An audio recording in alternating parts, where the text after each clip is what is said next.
focused conversations on the report. Thank you, sir.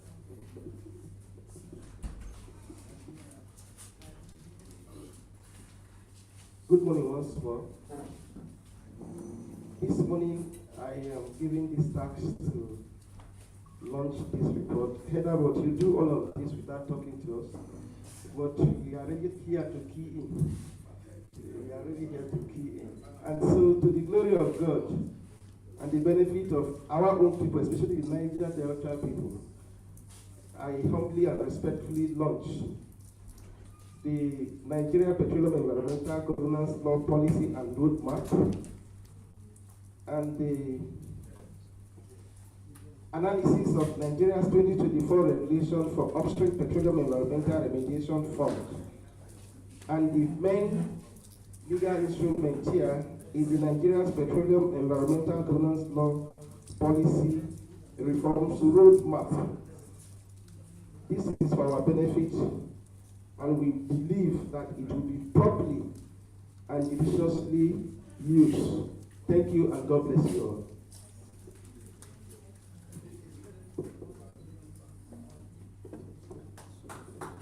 Give a round of applause.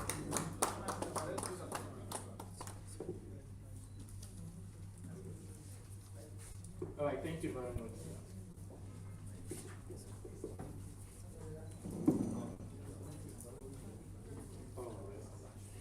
Yes, so while the Deputy Speaker is still with us for a few minutes, we would want to go deep into the conversation of why we are here.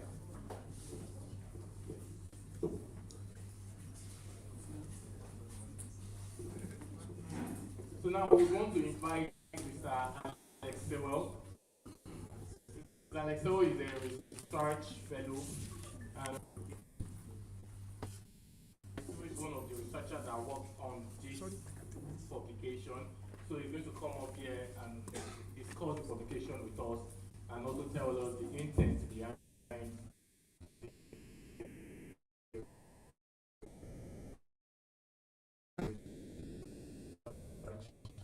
Please, a round of applause. Thank you. I have written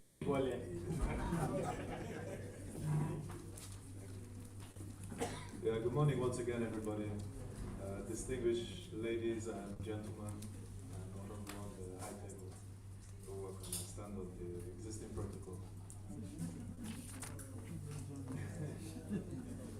So, you'll see that one of the research publications, this one, analysis of the upstream petroleum environmental remediation fund. This is the piece that we've done a small bit of analysis on. And it's one of the key components of the PIA. You know, the HCDT, the Host Community Development Trust, has attracted a lot of attention, and rightfully so.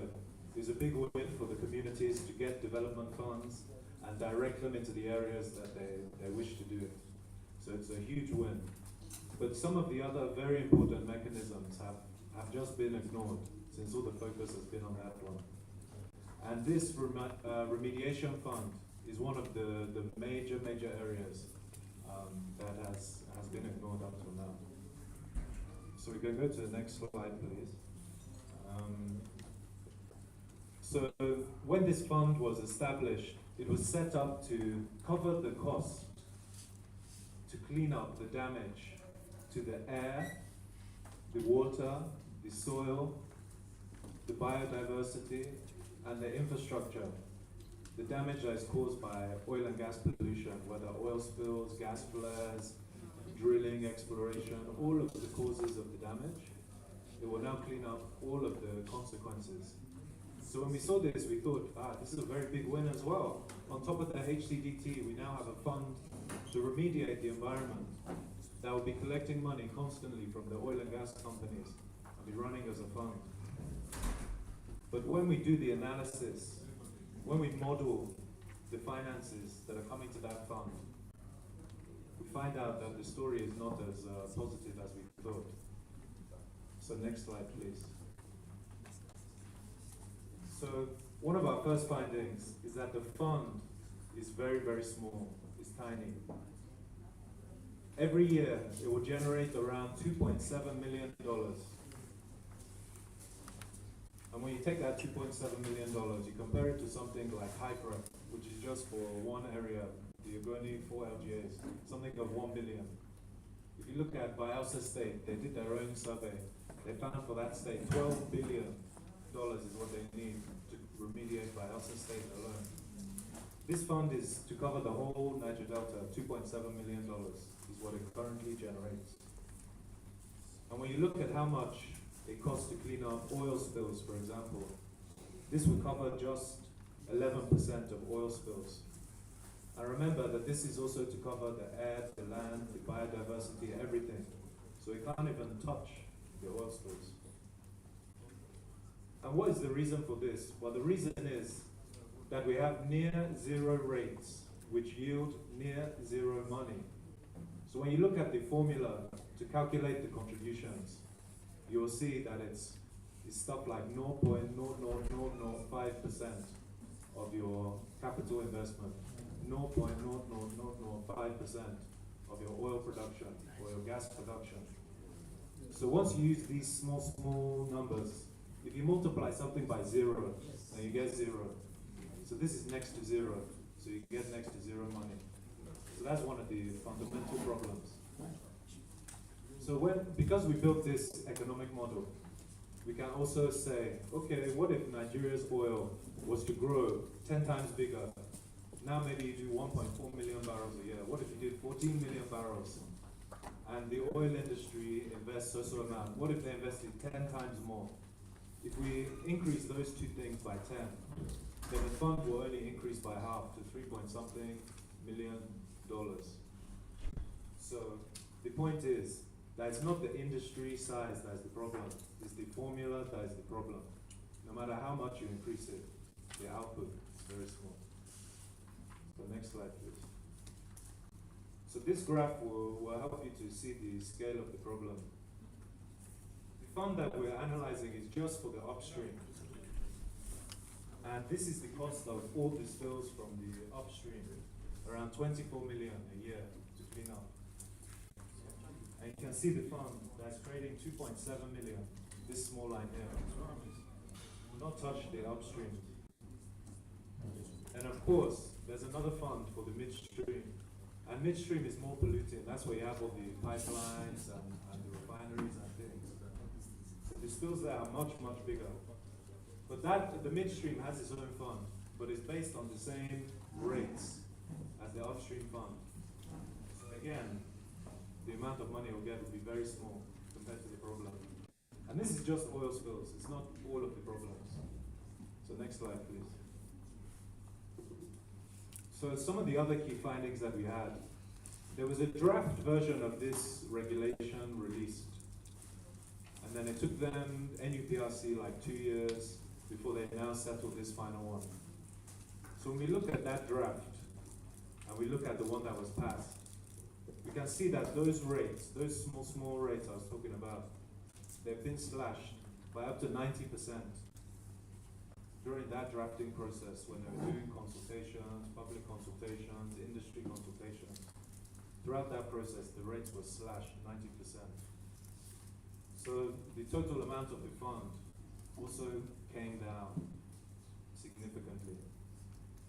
And we don't know the intention behind lowering those rates. But surely they would have done their own analysis and said, let's bring down the total money.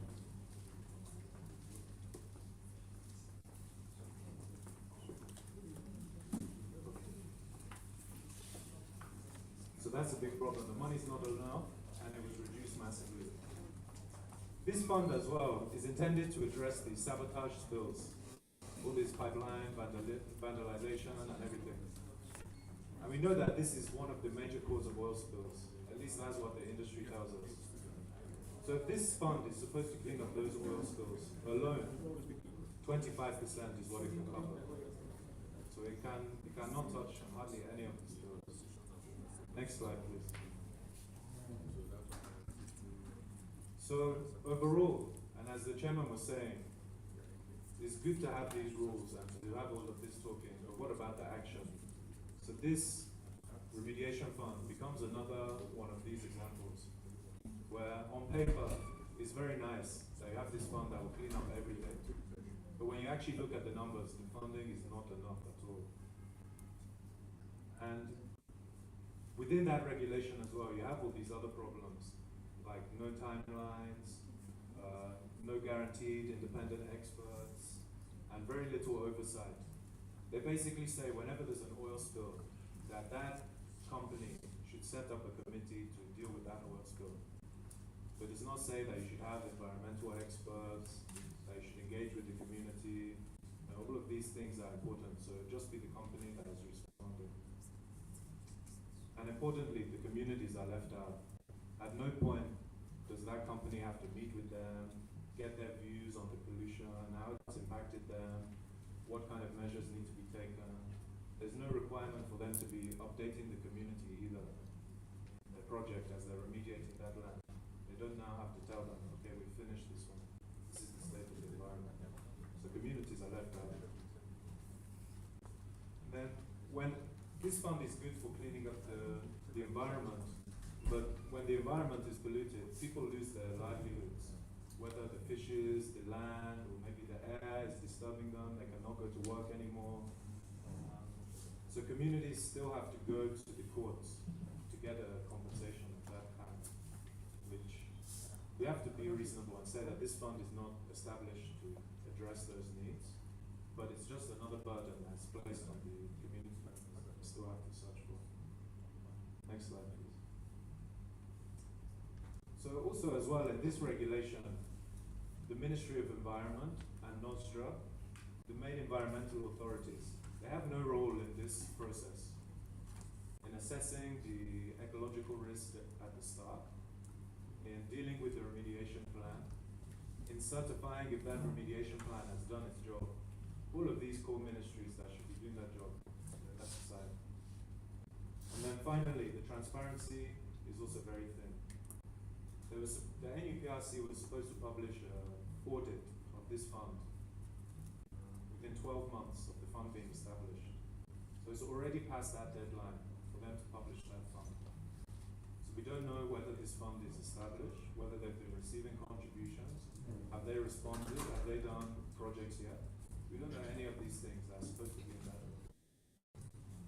So these disclosures remain very, very important so that people can be holding. So on the bigger picture, as I've said, this fund is for the environment, it's for the upstream section of the industry, which is just around a third of the oil spills. And as you know, the pipelines and the other infrastructure produces a lot more damage. These spills and these damages are covered by another fund, the midstream and downstream fund. But they use those same small rates. And the reason that we did not model the midstream and downstream fund is because that data is very difficult to obtain as well. For example, we have to base it on the capacity of the infrastructure. We don't know the capacity of the pipelines, the flow stations, all these individual components. It's all industry information. At least in the upstream, we can see that data, thanks to people like NATI. We cannot see it for the midstream and downstream. But because it's on those ultra low rates, it will not generate enough money. And to make matters worse, there was this presidential directive a few years ago that was looking at the distinction between the NUPRC in the upstream and the midstream and downstream authority as well. This presidential directive started to change the boundaries and say that NUPRC is in charge of the pipelines, which is the midstream. He said that the NUPRC is in charge of the refineries, which is the midstream or downstream. So this boundary is now very blurred, and there's no mention of this in the regulations. So that same upstream fund that is under NUPRC, if we follow that presidential directive, it should now also cover the pipelines. So we don't know whether it covers the pipelines or not. And as I've said, all of these pipelines and stuff, they cross all the jungle, all the sensitive environmental areas. So the damage from those pipelines, they're spilling more, but the spill will have more of an impact because those environments are more sensitive. This is another thing that is not factored into emissions. So next slide, please. So to conclude, the Nigeria's remediation funds risk becoming token gestures rather than real solutions. It's something for the companies to now say, we're doing something for remediation, we're putting money in every year, and we're cleaning it up. But as you can see, the fund is too tiny to do anything. It's not fit for purpose under the current rates. And we have to ask ourselves, why did those rates get reduced in that drafting process? What was the intention behind that? So, based on this analysis, we're calling for a decisive reform. Those contribution rates, they have to be increased. The oversight needs to be tightened up. It cannot just be left to the companies to do this. Community participation needs to be guaranteed so that people are aware of this project and what is happening. And all of these data on which these things are based on needs to be published. And if possible, somebody like NATI can also be checking this and integrating it into their own audits. If this is not done, then the decades of oil pollution will remain largely unremediated, while the true costs will continue to fall on the communities and the environment. So that's the end of my talk. Thank you, everybody.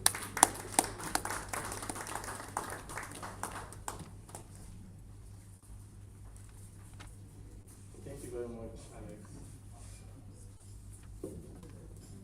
I don't know about you guys, but I think I particularly find this presentation interesting.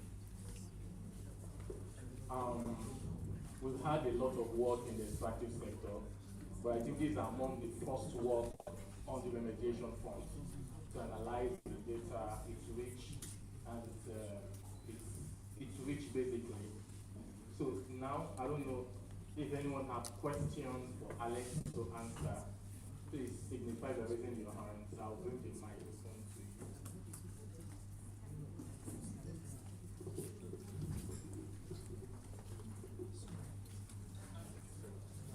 So Alex, should we take the questions and then you answer them, or one after the other? The whole question. Alex, thank you for that beautiful presentation. Your thoughts were well aligned, and since this is a policy issue, what effort is your organization doing in order to engage policymakers, because they are the primary targets when it comes to this? What effort are you doing to bring them to a table where you can discuss this? Maybe that advocacy can help. Also, yes, it was good that you had the deputy speaker here, but I also know that within the state or the State House of Assembly, there are other committee members that deals on policy like this that was it possible to reach out to them, all apart from this week? Any other questions?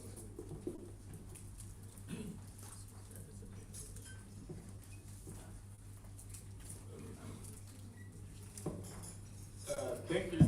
Thank you. Good morning, Alex. Nice seeing you again. It's been a while. My name is Ken Sebe. I'm with Environmental Rights Action Friends of the Earth Nigeria. Thank you for that. For me, it's more like expressing the known danger that already is with us here in the Niger Delta. I've always said that the PIA was inconclusive. It does not represent the communities. It's a document that was written by the multinational companies for themselves, not on behalf of the community. And it has never in any way shed any light in a way that will create a situation where communities will have some form of support in terms of the type of environmental degradation and environmental emissions for monstrosity that has passed over 7 decades. And to see a situation where we are going to have a EIA and use it as a working tool, as a way of getting some form of justice, I don't think it's sufficient, and it's insufficient. your documents that you shared is just a tip of the several loopholes. Why should we have a host community development board when we know that it's the same oil companies who are going to pick these people from the communities? For me, it's a clear understanding of a divide and rule tactics that we will see it as time goes on. Because in a situation where the communities boards are being handpicked by the multinational companies to do their bid, and we all see the issues that have also arisen from the environmental impact assessment, from GIZ, from the joint investigation visits that happen every time. We see the issues that also arise there, where a few community people will also be handpicked and be given the proceeds or be given the accolade of being the ones to certify if this is actually an oil spill or if actually it is a sabotage. And we know the records. Over the past 20 years, we know the records, we see what has been happening. So this particular KIA, for me, I think it's something we need to think about restructuring it entirely. For me, we have to discard that document and create a people's PIA for the communities. Any other question or intervention? No.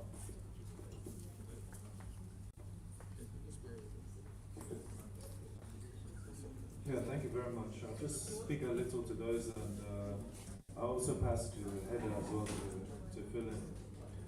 So I know on the advocacy efforts that there are some plans to meet with lawmakers, and as a federal law, this will be something in Abuja. You know, I think it's going to be a constructive engagement. Whilst it's very shocking to see the small money that is being produced, at least there's a framework on ground, and that framework covers the broad environmental damage that's been caused, which is, I think, is quite a good one. If they had the right amount of funding, then it'd be a very positive development. If it was a fund that communities could access to clean up their land, it'd be a positive one. But at the moment, it's a tiny money controlled by the commission. So we just need to increase the fund and allow more people to access it. So I think that advocacy will drive in that direction at the federal level.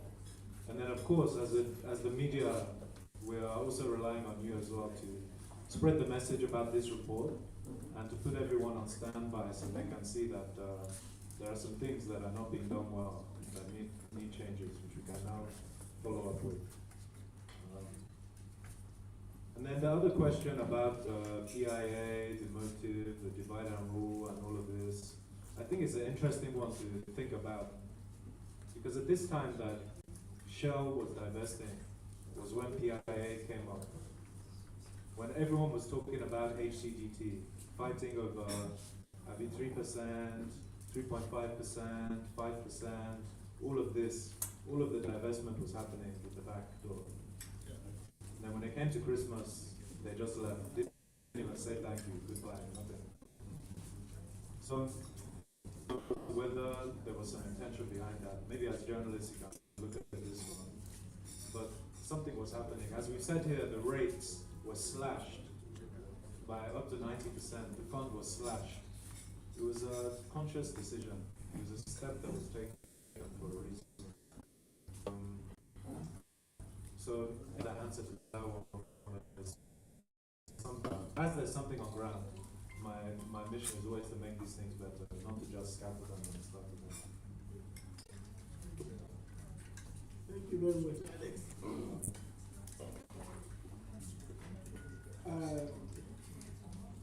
It's interesting the perspective that Alex given, especially to the intervention by my brother Kitile. See, the reality is that we can always be our cup as half filled or half empty. Fortunately, if I say a cup is half filled, I'm not telling a lie, it's a fact. If I say it's half empty, I'm still not telling a lie, it's a fact. And somewhere inside the fact, we have to identify the truth along with it. So the truth here is what we have at the PIA. Is it something to run with, or something to be discarded? We must answer that question ourselves. But in answering that question, we must remember what was before PIE and what did we have to do to even get to PIE. It's one of the longest enduring deals in the national assembly. The truth is that there are a lot of gaps in the PIE as it presently is. I guess it's very annoying. But we all know that the PIE that was eventually passed was a compromise. The international oil companies held us. We couldn't move. Money they talk, power they talk. So the Buhari administration, we know, and the I don't know which assembly they had, is it 9th or 8th? It was a compromise to get the PIE. But the truth is that what was before the PIE is not better than what the PIE presents. The question is just that what the PIE is presenting, is it satisfactory? Of course not. If it's satisfactory, we won't be in this all. That was why I started with the fella. I think the honorable it's not. I'm not saying that we should not implement. But we are saying that okay, now look, we are inside this small hall. My brother is there, he's thinking that we should throw away this law. Some other people are here, they are thinking that let's fix what is wrong with it. If we do not stop, we can't resolve that quagmire. So that's why we don't want to find ourselves in a state of confusion. So the truth about the PIE is that it's not what we want. But it is easier to amend a law than to create one afresh, especially in Nigeria. In some other climes, it might be easier, like for instance, in Britain, where they do not have, I think there's no written constitution like a book. Do you have it in Britain? So it might be easier to make a new law than probably to amend an old one. That's why they can bring the law from 200 years old. They can even invoke the Magna Carta in the UK. We don't have that long history of constitutionalism. For us in Nigeria, our experience has been that it's easier to amend what is already existing than to bring to being something new entirely. This PIA taught us that, FOI taught us that. So that's what PIA brought, is that at least it brought most of the laws for the sector, for the industry, into one body of law that we can deal with. Before, you have the DPR, you have this, you have all sorts of laws scattered everywhere. So let us live with that reality that there are so many things in the PIE that we need to. And that brings me to the question from Cream, who is wearing blue.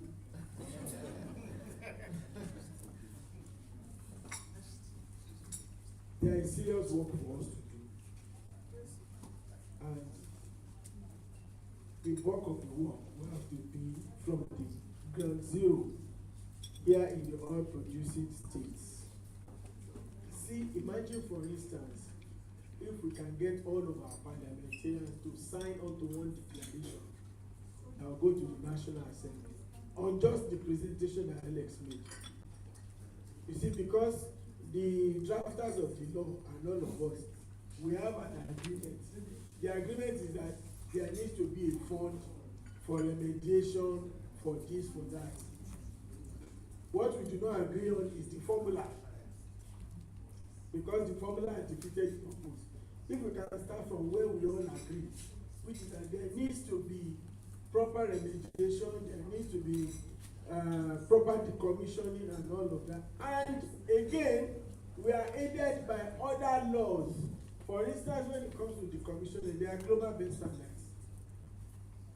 And we know that Shell, for instance, did not follow those global best standards.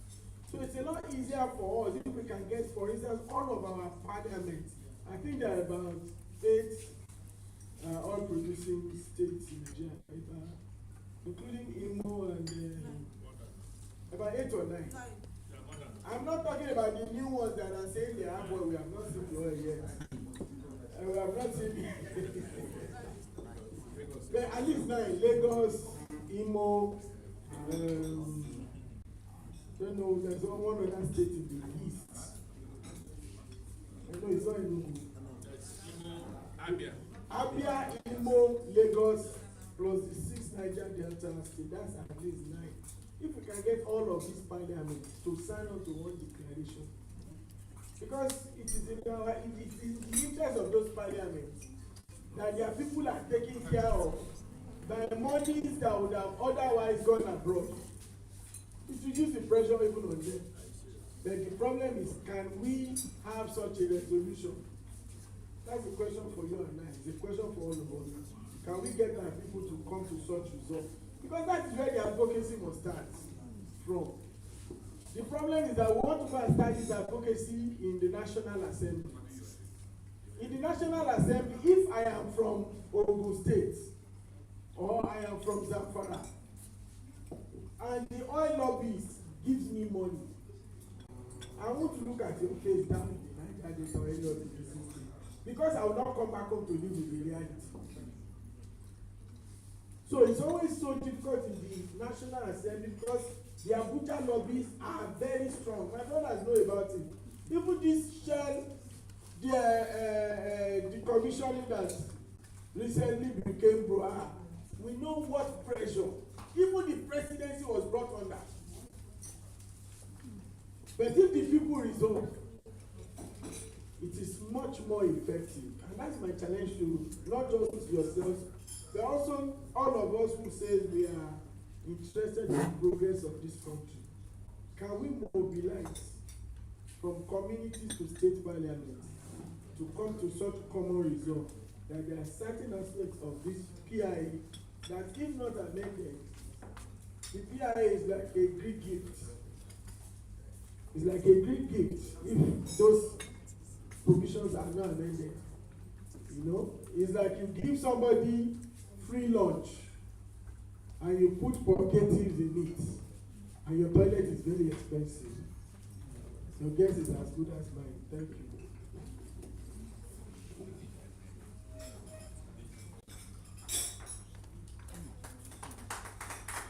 Please, a round of applause for Mr. Sulaiman Aribabu for the wonderful addendum. Yes, okay, some people are busy. Yes.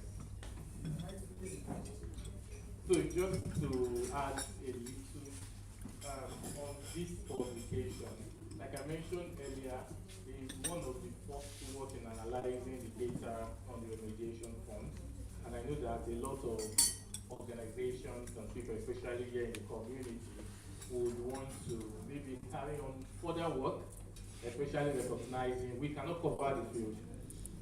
If you recognize some lapses in it and you wish to carry out further work, this publication, we have the soft copy on our website. You can go to edda.org, you will get the soft copy, you can download it. Edda.org. Edda.ng.org. Edda.ng.org, you will get soft copy of these publications and our other publications, and then you can carry out further work. If you need Edda's intake on it, please feel free to come to get in touch. Now we will have to work with you here very much. Before we move into the second presentation by our very dear friend, partner, and a very proud Ogoni man, Mr. Celestine Akobari.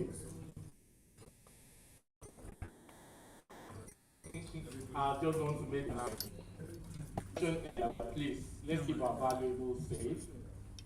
One. Secondly, on the agenda, there's a barcode. That barcode is for the attendance. Please scan the barcode and fill in the form to register for this event. If it's not filled the form, we have a small gift for everyone. We are not going to get our gift. Lastly, this tag, I think everyone has this tag, is for security reasons, but to identify ourselves. So please, it's not a souvenir, do not go home with them. Yeah, they're expensive to make. Please do not leave with them. Kindly drop them at the secretarial desk. Yes, once again, I'd like to welcome each and every one of you and thank you for staying back with us on this beautiful ride. Now, we are going to talk about the Petroleum Industry Act. We want to look at the legal policy gap. Some of us have identified these gaps in terms of law, in terms of policy. Now, what do we have for you? In order to discuss that with a big round of applause, please let's welcome our very own Mr. Celestine Akoba.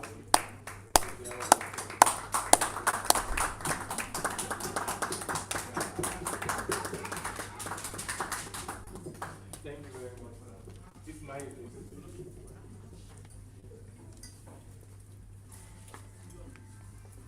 Good morning, comrades, and everybody here. See this the problem I have with this Batman on my left. He's trying to blackmail me all the time. I'm not a lawyer, now you're asking me to come and discuss legal policy reform framework. This man, God, no be embarrassing. Okay, Mr. Chairman, the Deputy Speaker is gone. So distinguished guests, respected colleagues that are here, comrades in the struggle for justice, members of the media that are here, elder family, civil society leaders, community representatives, and all advocates of equity and transparency in our extractive sector. I bring you warm greetings of solidarity from our voice-soaked creek. And let me begin by expressing my sincere appreciation to Eda for inviting me to serve as a reviewer and also a panelist for this important public presentation. I count it an honor that I deeply value, not only because of the caliber of stakeholders that are gathered here. Remember, we have the representative of the police commissioner here. The Honorable Deputy Speaker does there. Our madam representing the head of the Human Rights Commission, very important ally and person here. But also because of the significance of the work that we are here to talk about.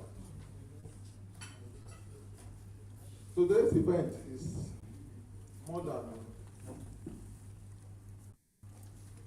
a formal ceremony.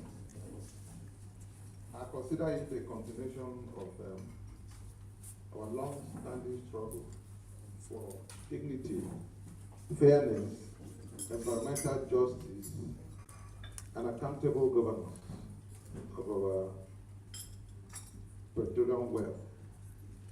For decades, maybe about 6 to 7 now, United Delta has lived with pollution that is not cleaned up at all.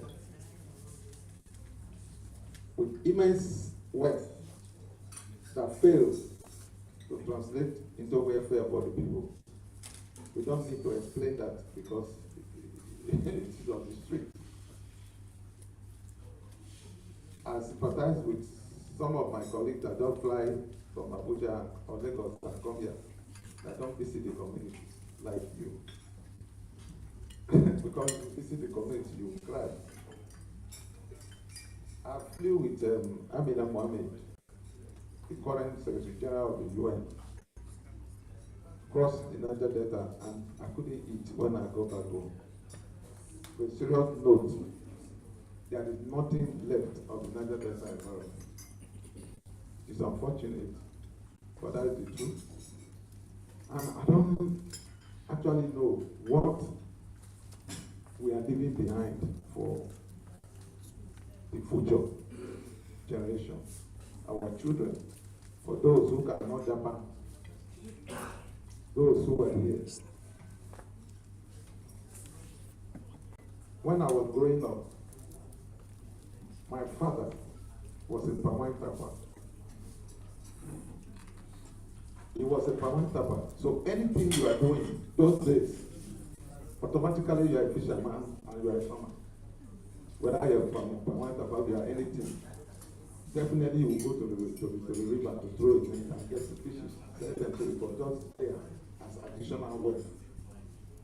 Every time my father is coming from the farm, all of us, the kids, the children will rush, will be running, some will fall, get up and run again. We are not running to welcome my father. It's that back, the back at the front of the bicycle. There's always a back. We contain all manner of things. If he is coming from the farm, you will still see something very reasonable to eat in that bag. If it's coming from the river to Tampa wine, you will see fishes, crab, all manner of things there. Today, those things are very highly rich protein seafood. But you go to people that live in the river, they were richer than those of us that stay online. People from Bodo, this area. These guys will just come back from school, go to the river, just throw one net, get some fishes to go and cook, they eat. Then they go now to go and harvest the fishes they will sell. Those fishes are not fed by the people. I don't know where they eat from, but what we know is that we get them. They are coming from Bonita, they are coming from Okrika, they are coming from Anthony, and you get as much as possible to go and sell. In fact, you can go 5 times if you have the strength. You can fish all night if you have the strength. Until the cars blaring in very close proximity to human habitation.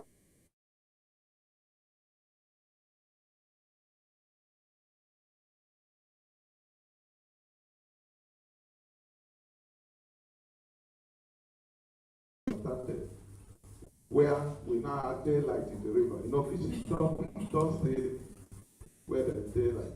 It is that daylight is 90. Also give the electricity to the river and the community. Because the only electricity that we saw.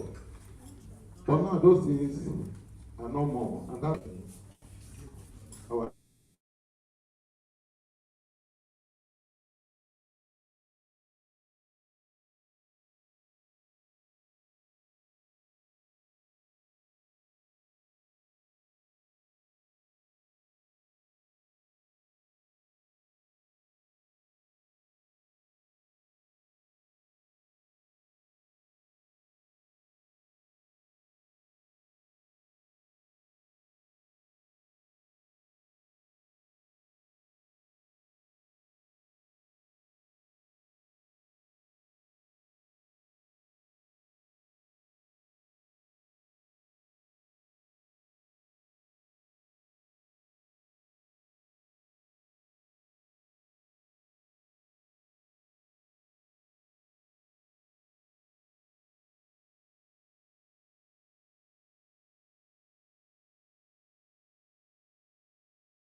killed in that manner, and nothing has happened to this moment. So the overlaps, Nortra, Nestra, this, that, you don't know which one that is doing what. Too many agencies, and nothing is happening. And that is how our money is going. So this report talks about harmonizing regulatory mandates.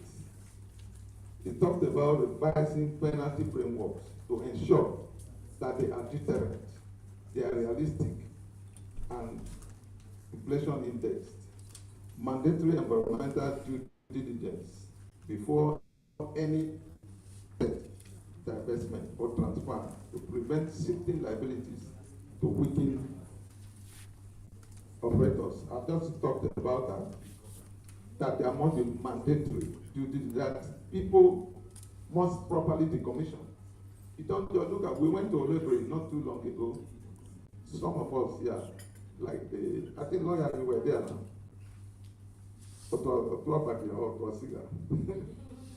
You were there. Those oil were shot out in 1978 or something. But up to this moment, they are still pumping crude into people's farm and river. It means that the place was not properly decommissioned. And that the gap, one of the gaps that the report is talking about, that before any person will tell us that I'm leaving, you must do the right thing. You restore that land to where you met it and properly decommission. We don't want to see a repeat of what is in Olebri. The report also talked about establishing digital real-time system for monitoring speeds, emissions, and remediation progress. And it must be accessible to the public. We don't want a situation where there's a high speed. The first thing that happens is a platoon of soldiers are taking over the place. The community people cannot even go in. That shouldn't be. And before community farm, in most cases, before you get to know, 4 months have passed, or 6 months, like the Bodos field, that makes sure to pay 51 million pounds. It was pumping for like up to 4 months. I'm told that there's a spill in Ondo State that has been on for 5 years. And fire is burning there right now. I've not gone there in the middle of the sea. Up to 5 years, fire is burning every day for 5 years. No effort has been made to put out that fire. Updating legal status, especially the EIA. You know, most of these things are opaque, they are outdated. So this report identifies those gaps. Its relevance for host communities and civil society. The report is particularly good for civil society groups and host community advocates because it provides clear evidence and legal basis for driving accountability.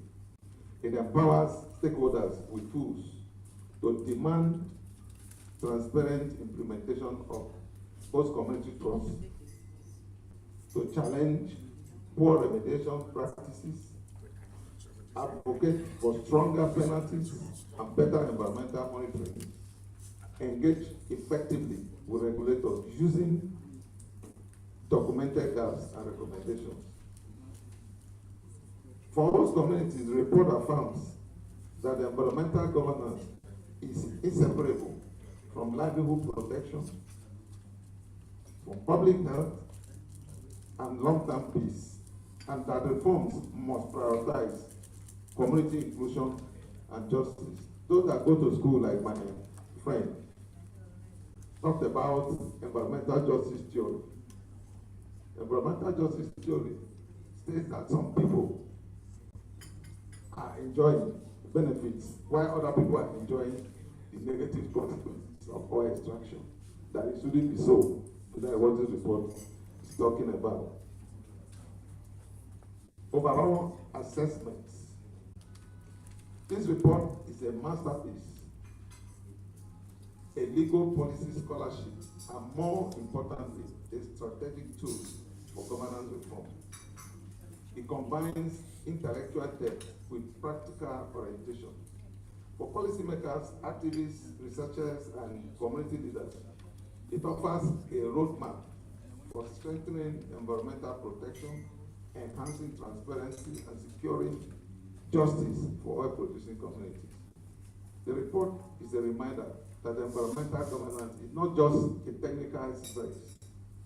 It is a moral obligation owed to communities that have suffered decades of pollution, marginalization, and ecological destruction. Same thing that the environmental justice theory is talking about. You are in your community. These criminals, sorry, I keep calling them criminals, but that is who they are. They'll go and meet in London, over to sign your paper, and just map your community that that's where their oil is. And that's why of all the oil well in the Niger Delta, but 99% of them belong to non-Niger Deltas.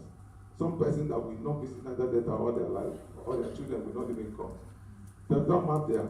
The next thing they will call the brigade commander, one of the brigade, say, move your men to so place where our new oil well is. They don't care whether there is a school there. They don't care whether it's a newly cultivated farm. They don't care whether the harvest is ripe for that. They don't care. They don't know whether it is our repair, father's grave. Well, you know, those of us this side, we respect the grave of our forebears. They don't care whether it is there. As far as it is oil, the soldiers will come and they pack the bulldoze the area and cross their power, and that is what they know. Community people have never been part of it at all. They come like criminals that they are, and they run away like criminals.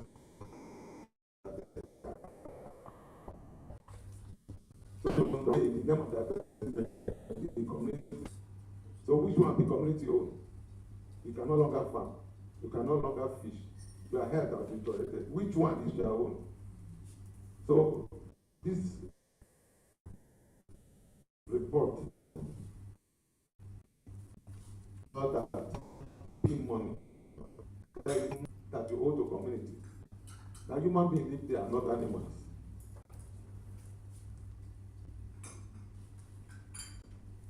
Call to action. Government must adopt and implement the recommended reforms. This is not recommendations that we should allow the government to just put in the shelf. This is one report that we must, as a people, run with it wherever you are. I think I will beg the editor to, apart from the subcopies, some hard copies should be given to us in another that we distribute to all our people. So most time to download documents, some people don't know what, they don't forget. They forget that they are cutting more trees as they are receiving hard copies. But we need to share it to them in their offices. Every community, every organization that must do one thing or the other about what Heather is giving us today. Communities must use this report as a tool for advocacy. The civil society must amplify the findings and push for legislative amendments. I'm also going to talk with the Deputy Speaker to see what help we can get from him and his colleagues. Oil companies must be held accountable for past and ongoing pollution. If you go to court, for those of you that are lawyers, they will tell you, the oil company will tell you that if the pollution is more than 5 years, we are not interested. How will you not be interested? See, that is what is delaying the Ogale delay and the Shell case in London. Shell was saying about 7 years, and the community were saying that no, from the beginning of life, you polluted our environment. And so they must be made to pay for any pollution that happens anywhere. It doesn't matter when. Because the pollution did not just jump, we were on our own, enjoying our fishing and farming business in Cape to do what we did. And you are not telling us, I cannot be held accountable for pollution that is more than 5 years. That is English, it's not a good word. The media, thank God we are hearing your numbers, must continue exposing justices in this sector too. This is not just about reform. It is about protecting lives, livelihoods, and the future of this region, the Niger Delta. My closing remarks. As we move into deeper conversations, as we set the panels on oil, rights, and the communities demanding real change, let us remember that the real change will not come from documents alone. Things that are written on paper does not work. Like I said, Ed has said in their opening remark that you have very ambitious laws that are not working. So they don't work on papers. That's what I'm trying to say. That change will not come from documents alone. It will come from collective action. It will come from courage. It will come from persistence. This report is an important guide, but the responsibility to act lies with all of us and those that will represent. Thank you very much, and God bless all of us.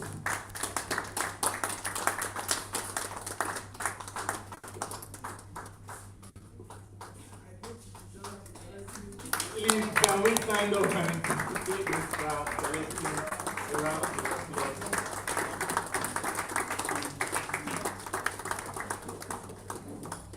Thank you very much, sir, for that wonderful presentation.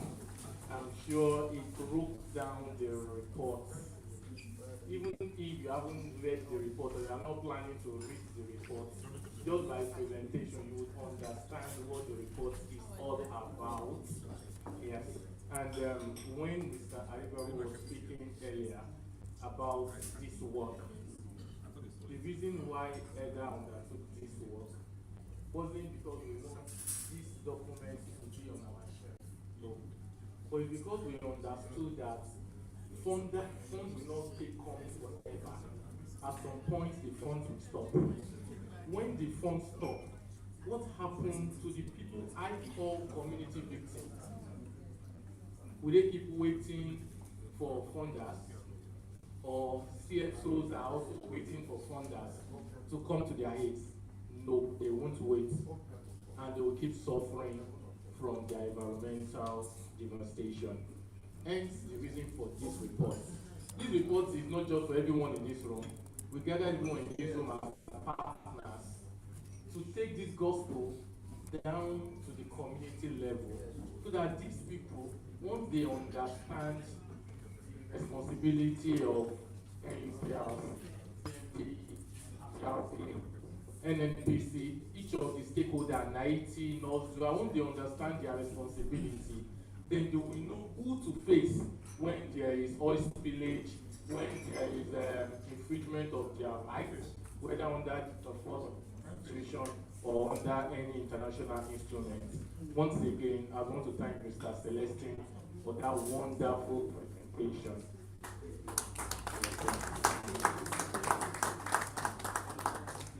I know we have questions. However, please jot your question down. We want to make the conversation comprehensive, and that's why we are going to have a panel section. So you may call it a panel section, but we are calling it a media section. And the reason why we are calling it a media section is the conversation that we had here would be aired on TV, and it will be carried, it will be shared with other media houses. EDA is taking this thing really, really serious. You might say we are not domiciled in Niger Delta, but we work closely with people from Niger Delta. Mr. Celestine would confirm that. Yes. So in order to have a panel section, please let's bring this down. Let's bring this down. Or you push it to the side. Please, Nuruddin, come and help this Mario.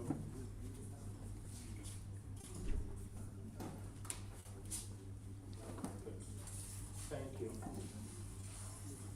So you can see we have our, yes, we have it set already.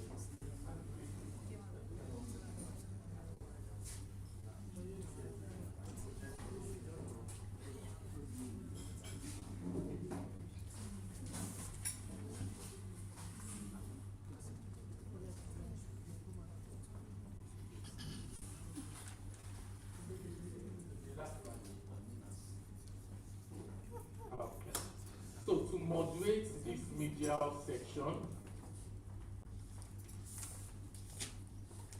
with the topic, all rights and the communities demanding real change. We will invite Mr. Clement Ofoku. The round of applause. So those within the media space know Mr. Clement as well.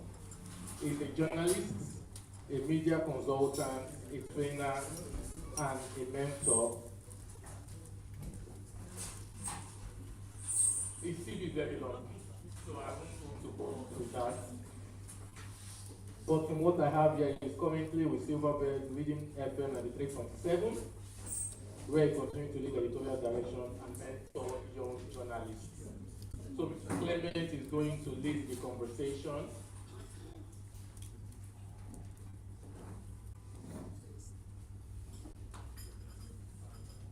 Going to lead the conversation on the topic, oil rights and the communities demanding real change. Please, another round.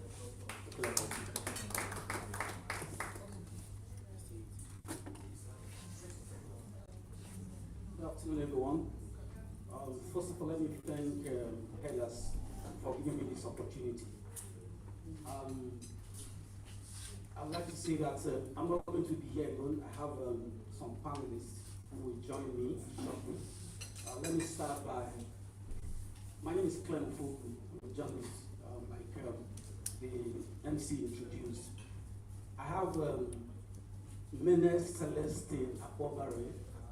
He's a frontline environmentalist. He's traveled more than 150 to more than 150 countries doing the same thing that he just did today. So, Celestine, could you please join us here?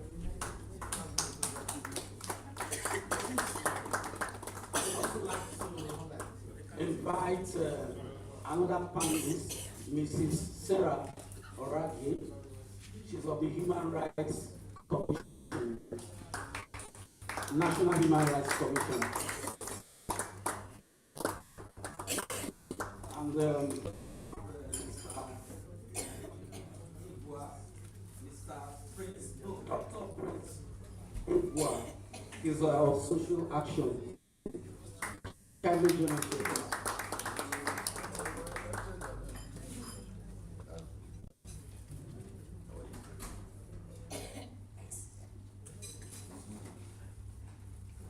Thank you, everyone, once more. Good afternoon, partners, human rights activists and environmental rights activists in media, and everyone who is here. Welcome to this session, this media session. Our focus here is to look at the oil, rights, and the topic is oil, rights, the communities, and demanding for real change. That's where we are going to focus today. If you look at the Niger Delta, for instance, you notice that for more than 10 decades, or let's say 5 decades, you notice that the Niger Delta has been the mainstream state of this nation in terms of oil wealth. But if you look at the people, the communities, you notice that they have suffered so much in terms of pollution, land loss, loss of livelihood, and a lot of social injustice in relation to the oil exploration. And that's not good enough. And so that's why we're here, but we're not going to focus on the major complaints or the main complaints that we've been having over the years. We're going to look at community-focused solutions. And I want to start this conversation by calling on Celestine Apobare. We just listened to the legal policy report and all that. How popular is this PIA in communities in the Niger Delta? How popular is this PIA?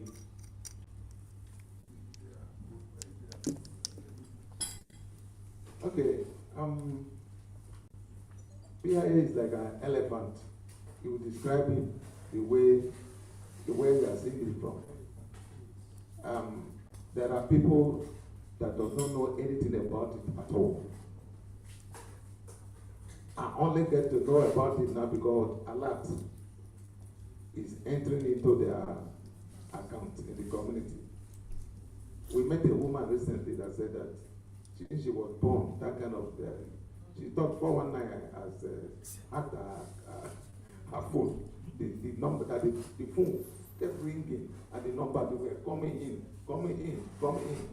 There's a lot of money in their communities to tell you the truth. Those guys and those women, they know about it. And there are people in that community too that will tell you I don't know anything about it. Because the money has not got into them already. Yeah, father.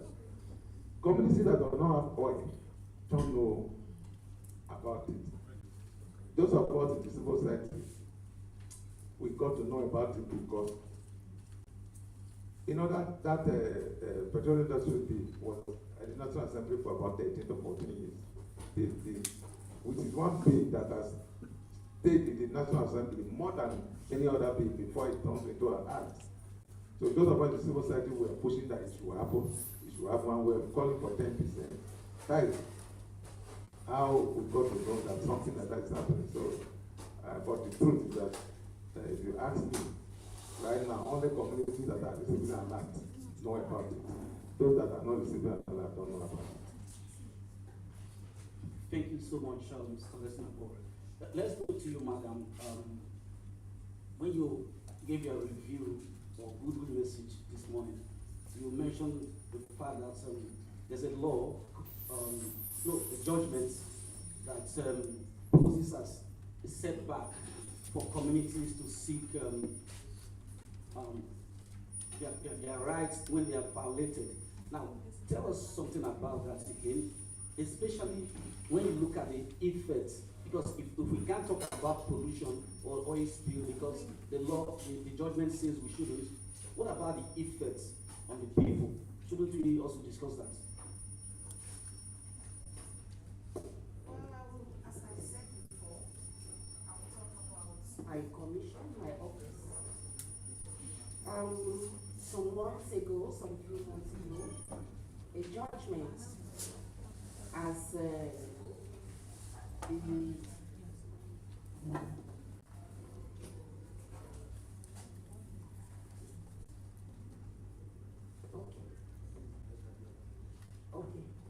as the elder, I heard them call him elder, the organizer, had the head, header. Okay, I thought they were saying elder.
So you find that if you have gone through PIA and you've gone through the section for host communities, that's as I said over again here, that section criminalizes communities.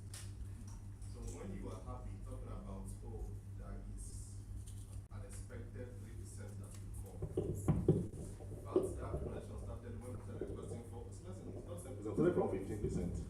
From 15, they give us hope around 10. We're hoping on 10, and then on the floor of National Assembly that day, they made people to fight. Only oil companies made presentation. None of us said one thing that day. And they came and announced that they are going to give 3% of operating expenses. That is where this whole thing started. Has not been fair to the people, to the community, and especially to people who have suffered because they have resources which the state leverages on. If we go about looking at how much has come in from oil and gas alone, you will be marveled. The poorest communities are indeed those communities where this oil and gas are extracted. I don't know if you don't know. If you don't know, we can take you to Rumegbe. We can take you to some communities in Iba where when they fetch water to drink or to cook, they come, what comes out is oil, polluted water. We'll take you to Ogoni areas, if you don't know that as well. We'll take you to Akalolo, we'll take you to Ikarama, we'll take you to several communities in the Niger Delta, spanning across all of the states, from Akwa Ibom to Ondo. You have heard here how fire has been burning on top of the sea for the past 5 days as a result of gas that leaks and caused fire eruption. That fire has not been quenched till now. So when you ask, where did I come by that conclusion? It is from field experience, it is from my life as an Obele man. Obele sitting on top of gas right now. And if you go there, you see, is this where this is coming from? It's about one of the poorest communities that I know as well. That's where I come from. So when I said the things I said from as a researcher, as an NGO and a development practitioner who has been there supporting communities to get rights, contribute in Nigeria and all that. But what happened was what the companies submitted to the National Assembly. That's what we have as a PIA. Now, some of us have the idea that, okay, we didn't have one before, now we have, let us start with this. 5 years is gone. We are, okay, not yet 5 years. We haven't made a foot in terms of trying to change what is there. Maybe there are some other opportunities. We're not in Nigeria. If you don't get it right, it's difficult to even change it, because it's a country that is made up of people who do not feel what others feel. Rightly, the man from where I said Abuja, the person from Kogi, the person from the Kogi man will understand, the Kiri man will understand. The person from Nasarawa, one of those states, will not understand what the Niger Delta man is talking about. To our locations where when senators came to Bayelsa State to see with their eyes, they started crying. And you ask, why are you crying? Is that you're not aware? Or the things we have been saying, you feel we're saying them for fun. That is the reality of the Niger Delta. Currently, I just finished a research, a personal research on the impact of hydrocarbon on crop yield. My brother, result no good. I can tell you that the food you buy from my three markets, for Ubokoro market, all of those markets, they are poisoned because a whole lot of hydrocarbons are in them. You buy them with your hard-earned money you have worked for, and the salary, you go to the market, you buy them, you go home to cook, and you're killing yourself because the Nigerian state is making so much profit from what you are doing. Plus, it don't make sense. All right, thank you, Doctor. Madam, let me come back to you. Now we have this judgment which seems to be the stumbling block. Now, before this judgment, give us a sense of what the Commission has done in terms of helping communities to get justice. Do you have any record like that? I know that the commission had come to Port Harcourt. I don't know about other states. They've been to Port Harcourt some years back to do some, the land grabbing issues. There were panels. We've had some panels that we even had to go to Bureland, and I think they had some recommendations made, but you see that it was as a result of the work of the commission, talking about the rights of these people and their compensation, that propagated this suit to come up in the court for them to have that judgment. So I think the commission was in the line of getting somewhere and getting some kind of compensation for these communities when this hindrance has come to place. So I believe that if this is overturned, the commission will be able to do a lot, because you see that in these environmental issues, you have the right to health, which is a human right. You have your right to livelihood. You have your right to participation, that is the communities, and you have the right to development. That is developing those communities that produce these minerals. So the commission cannot come all out to help if they have been so stopped.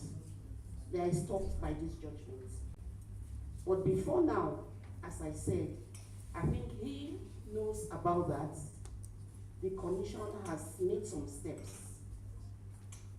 We've had panels, we've had visitations. So I believe that in due time, if this thing is overturned, the commission will still continue with that which they have been trying to do. Right, thank you. I'm coming back to you now,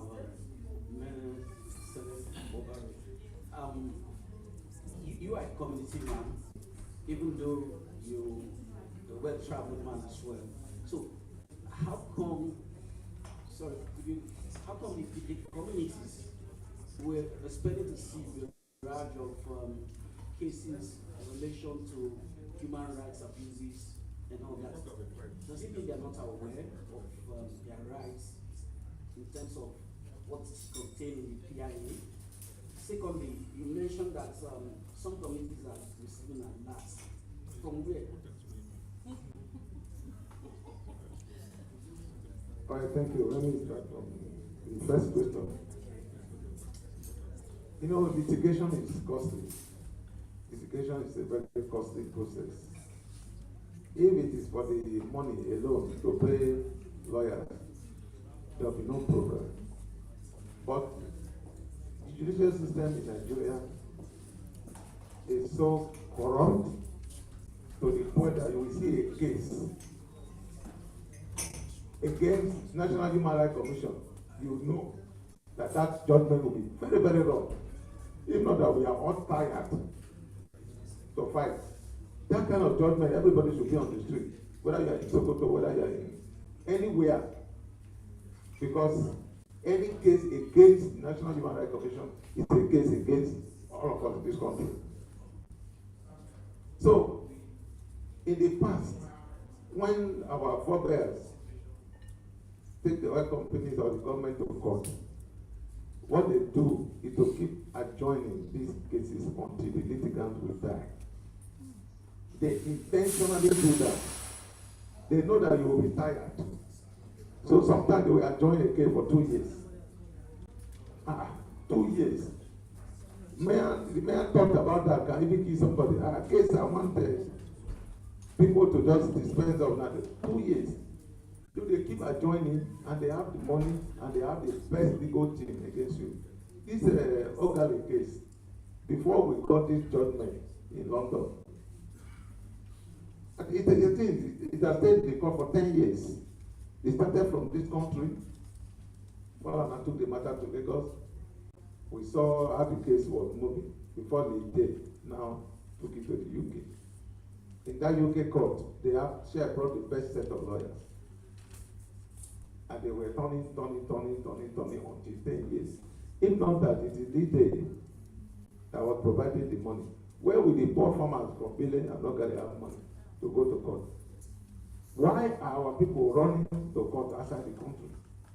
It is because they have observed that they cannot get justice in Nigeria. Right now, when somebody has rigged you out or has taken anything from you that they always say go to court. They don't say go to court because they know that that court is their own. So my brother, the judicial system is dead. The last hope of the common man is dead. The common man is on his own. Thank you. That sounds very.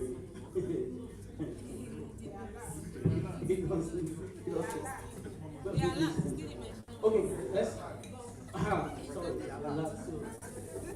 Constance, why are you interested in your life? I had your voice.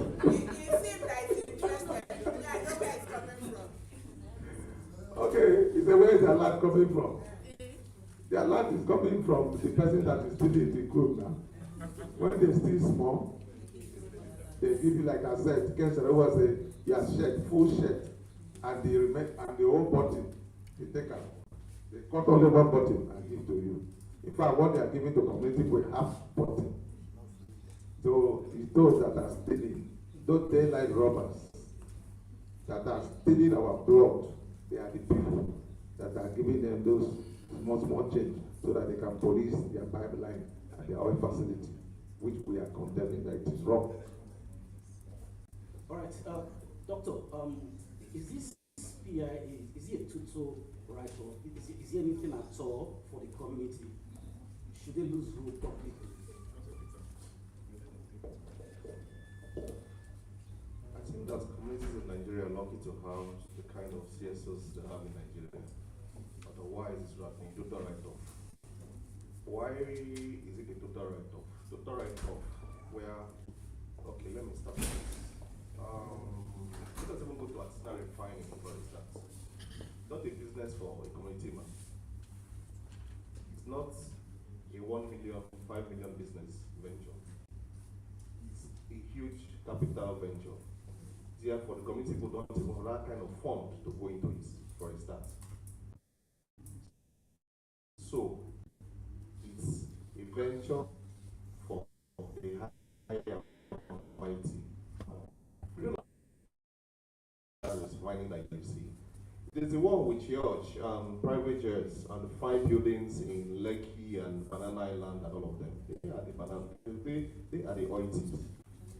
So communities do not. They won't have something to hold on to if they have an active society in the Niger Delta.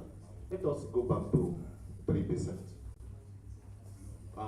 The criminalization of communities on 3%.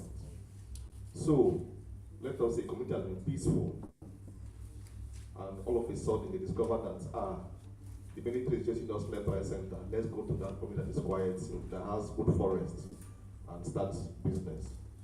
Meanwhile, this business, the military is the main head, the leader of this business. I hope you know. They now get their boys and move them over, and the business starts. There's pollution. The community members who are not part of this business will have to suffer because that 3% will go. Because for them to have crude oil, for these guys to refine using artisanal method, they will have to bring pipeline. That will cause bills. So the community will lose that money. And if in that the cost of remediation is more than the 3%, that means for the next 3, 4, 5 years, they are not seeing no 3%. And then, when even we now go to Bodo or the Ogoni areas where they are cleaning up, there are reports where areas where have been certified cleaned are still heavily polluted. So, with these stories I've told you, which are real by the way, what is there for the community people. But the good thing is that the society is active enough, they are engaging, they are creating more awareness and building the capacity of community people to begin to ask serious questions. And that is beginning to also make the Nigerian legal system to become worried. Communities are also going and borrowing the Nigerian legal system and getting justices outside. So all of these things point to the fact that indeed, within Nigeria, there is nothing for the community, even with the PIA. But with level of awareness creation that we have done, they have seen that outside the country, something can be done. Because truly, these companies come from a place where things are done rightly. And you ask the simple question, why don't they just do the right thing in Nigeria? Again, the answer is that they are in collusion with the Nigerian state, which is profit-driven and does not care about the well-being of Nigerians or the Niger Deltans. In recent times, several research have shown that we have oil in our bloodstreams in the Niger Delta. So, so how do you not say communities have hope? We have a government, yes, that is for the rich and the mighty. It's not for the community people. If it were, things would be different. I used to say that Obele is the most peaceful community. While they were busy doing all this, they were doing in other communities, we never had one bottle that I fell, and the people were like, who threw that bottle? No, it was the most peaceful. But all of a sudden, it is now, I don't know the word to use. I can't go to my village and peacefully let me drive in peacefully. It's not possible now. I have to go when one big man is going with security. That is the reality of the Nigerian communities. So how do you say they have, how do you now say that communities have hope in that situation? Earlier this year, I and my brother Henry had to ride share. Why? Because the money for last year's HCDC came up, and the guys who are in the BOT members and the committee trust called and said, they don't understand what's happening to Belemoni. That I said, what is it? Calm down. That last year they were owing us this amount of money, millions. This year again, when they add it, it's not adding. So we rose, and it was a cost problem. Shell called and started begging us that we should hold on, that we should not escalate this matter, that next year they will make it up. And again, look at those they appoint into these various levels. It's their friends who they work with. You are selecting who is sending their alert. It's the board and the HCDC are sending to their friends as well in the community. So out of a community of 5,000 people, maybe 25 people guess their alert, which they will now send back from again to those who sent them the alert. It's a chain of criminal business by the high and mighty. It's an unfortunate situation. Thank you. Thank you so much. So listen, I'm coming to you now.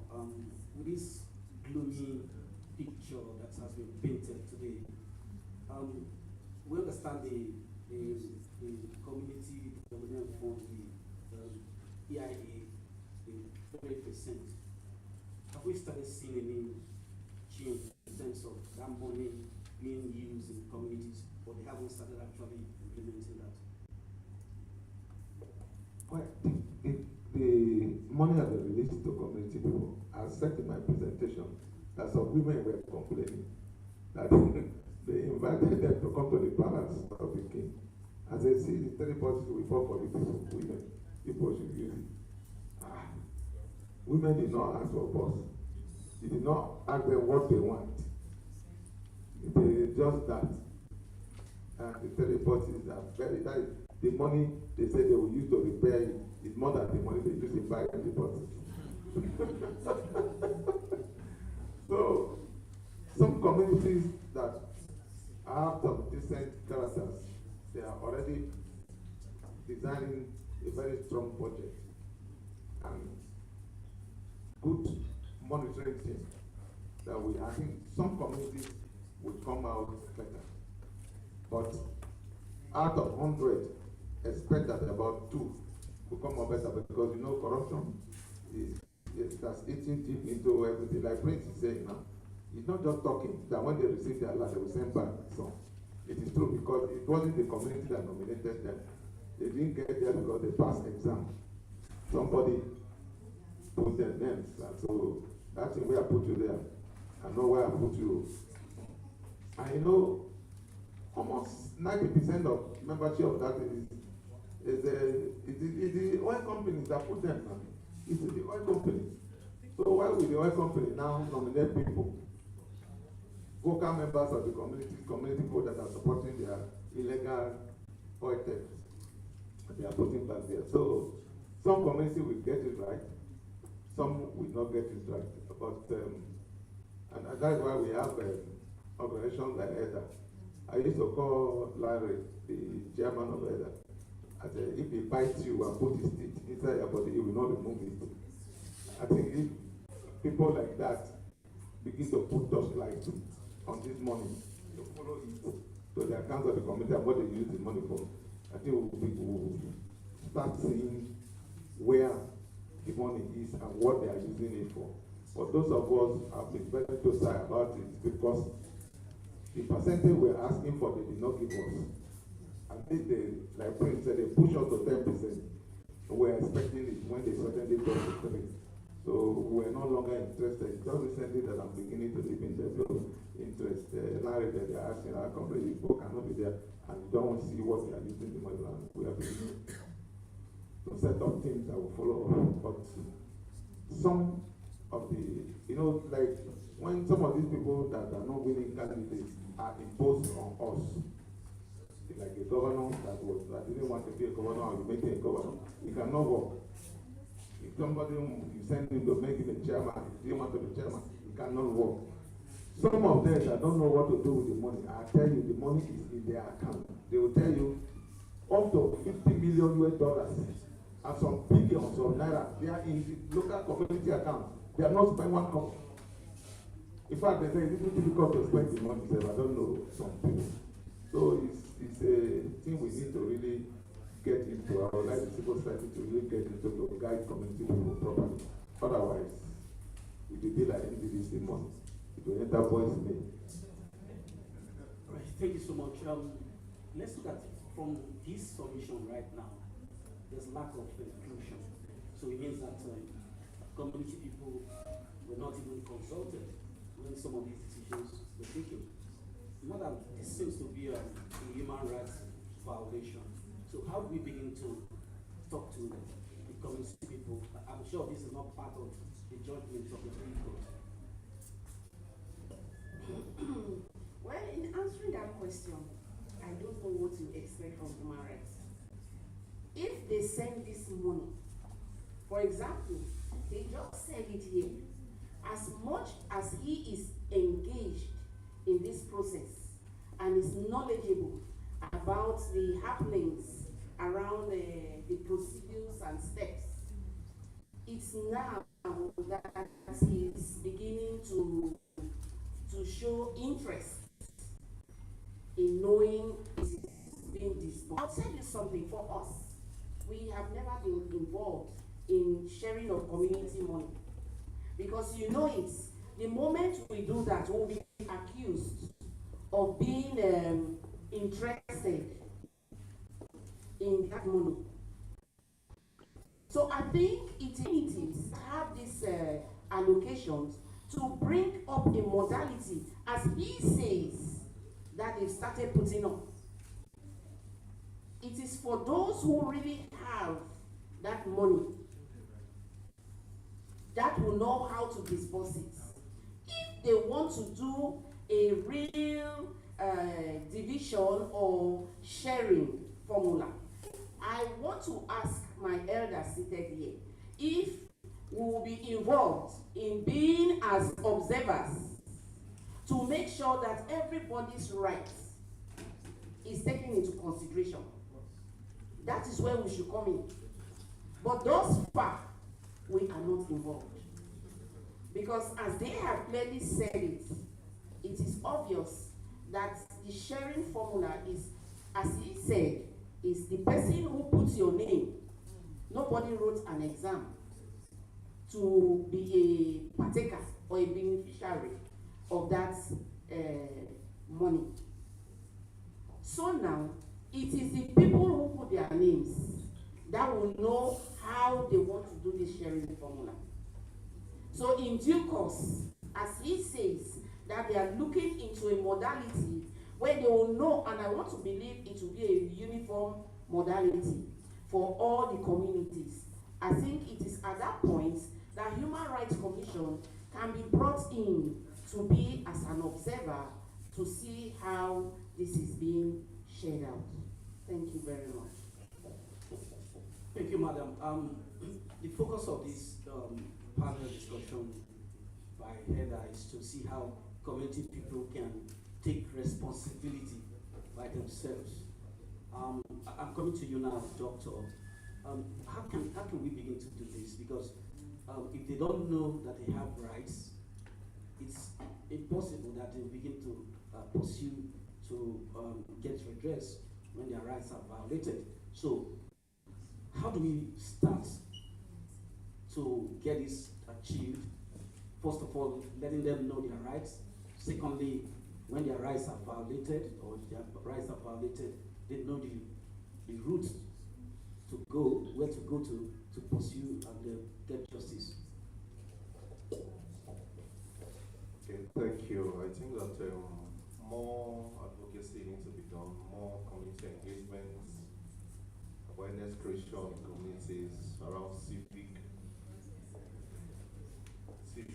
engagement, civic teams to be taught. Not that they do not know, they know, but majority of Nigerians have lost hope. So we need to find a way to rekindle that hope, to let them know that there is hope at the end. There will always be hope. So it's important that we keep that fire burning so they understand that they can get justice.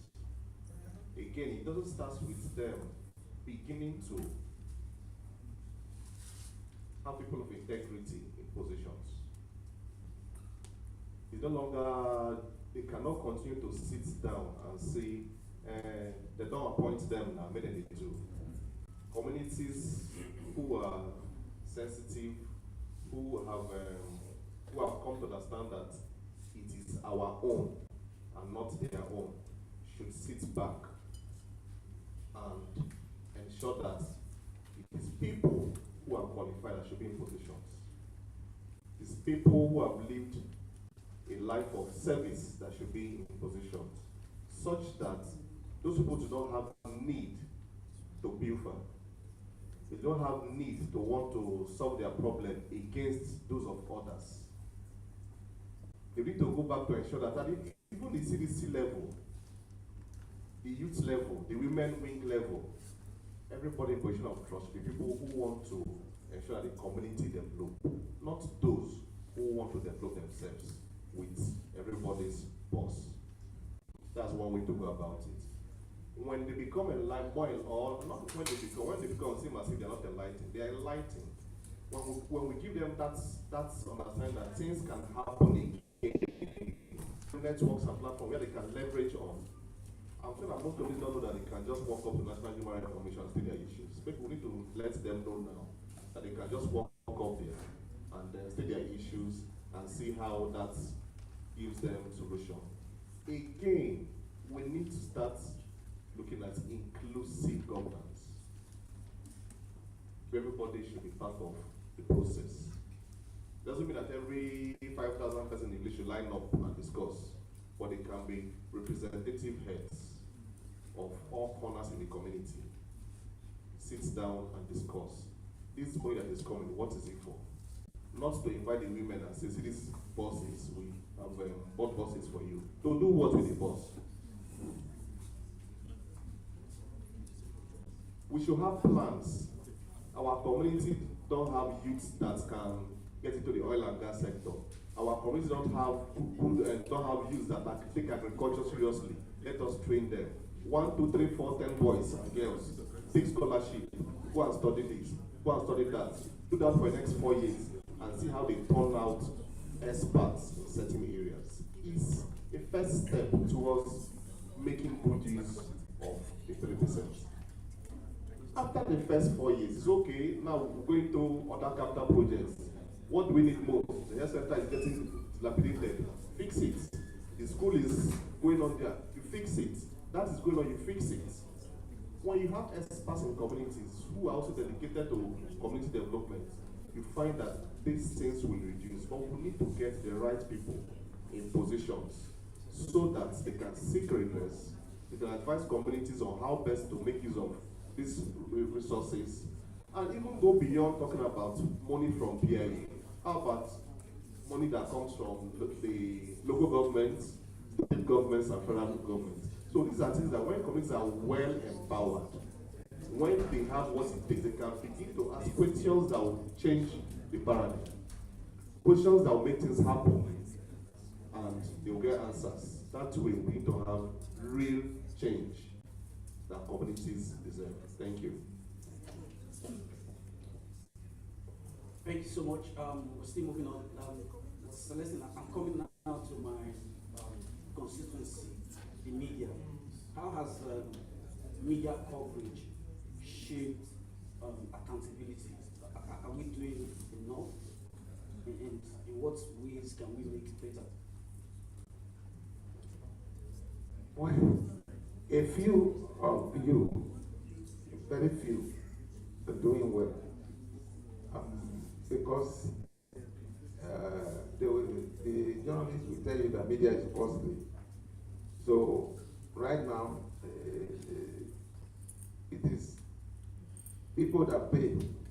It's like the judgment in our courts. It's for the highest bidder. So if you pay a journalist to write something for you, it's what you give to him that you will write. Most time, those of you that are in the field, that really have what it takes to do this work, that are giving up their life on it, when you get this report and send to your editor, they don't publish it. Those reports that we bite, they don't publish it. And that's why I keep commending organizations like EDA. They have developed very sharp teeth to bite deep. So if EDA then have a report that is bad enough, that non-media, they have their own media, they have their way of passing it. Premium Times, they have their people. Sahara Report, they have their people. So they know how to pass their reports. But the ordinary person in the community cannot, even when they tell you that they have stolen money, and you write that report and send to the editor, you know very well claim that your editor will not report it. They will say, why did you write that? I was live. AIT, I don't know, one of the programs like that, I was live. And I was mentioning them and chatting, and Mahmoud Akuga was here then. Akuga that is of the United States now. He left his office and walked into the studio and took my microphone from me. Did I ask you to mention names here? Did I ask you to mention names here? And the colleagues were saying, this is unethical. Okay, this is unethical. Don't do that. This is live. We are live. This is unethical. But he doesn't care whether they were live or not. You were mentioning the names of people that are funding their station. You are saying that they are thieves.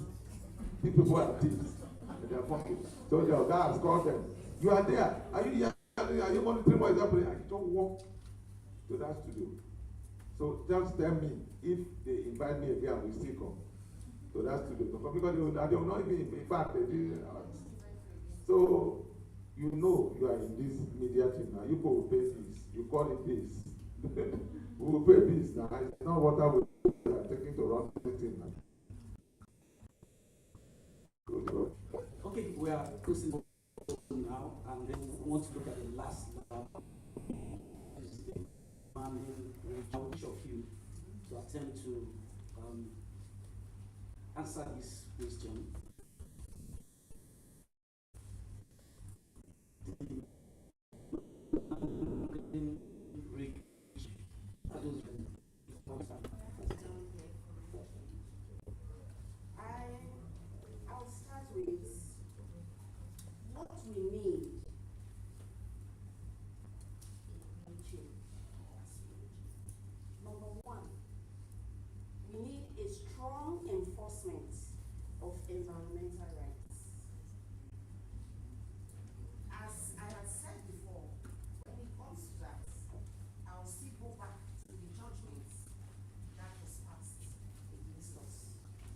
2, I will talk of transparent and accountable use of development funds. I think that is the one that Elder had been emphasizing on. Measures need to be in place for effective development of the host community development trust fund for the right purpose, which includes improving the livelihood of oil producing communities. When we talk of improving their livelihood, for example, he's been hammering on these buses. How does those buses improve the livelihood of the woman who is sitting back there in her kitchen? I bet you, not everybody will enter those buses. So how does that benefit those who will not enter those buses? It is their community too. So how do they benefit from that? Number 3, I will talk of genuine participation of communities in oil governance. Genuine participation of communities in oil governance. That's oil producing communities need to be carried along in matters relating to oil governance. And I will not want to overflow that issue because it has been said here from the first speaker, from the beginning of the opening of this program, that has been going on and on. Everybody who has talked about that. Then we'll go to, I would say, restoration of health and livelihoods through cleanups and compensation. You see, as he said, that I don't know if it's true, but if it's true, then it's a bit scary that we all have oil in our blood veins. I mean, that's a little bit scary. So if we can restore health and livelihoods through cleanups and compensation, those people who are carrying this oil in their blood or in their systems, not only do they need health care, they also need compensation. Then we'll talk of the legal empowerment of communities. The legal empowerment of communities can seek justice when their rights are violated. He just talked of not knowing, people not knowing, some people, not everybody, not knowing that if they have issues, they can come to National Human Rights Commission. To begin with, anything concerning human rights. Now we are not just talking of oil and pollution here or oil and gas. Anything concerning human rights, you have a right to come to Human Rights Commission. We don't take a kobo from anybody.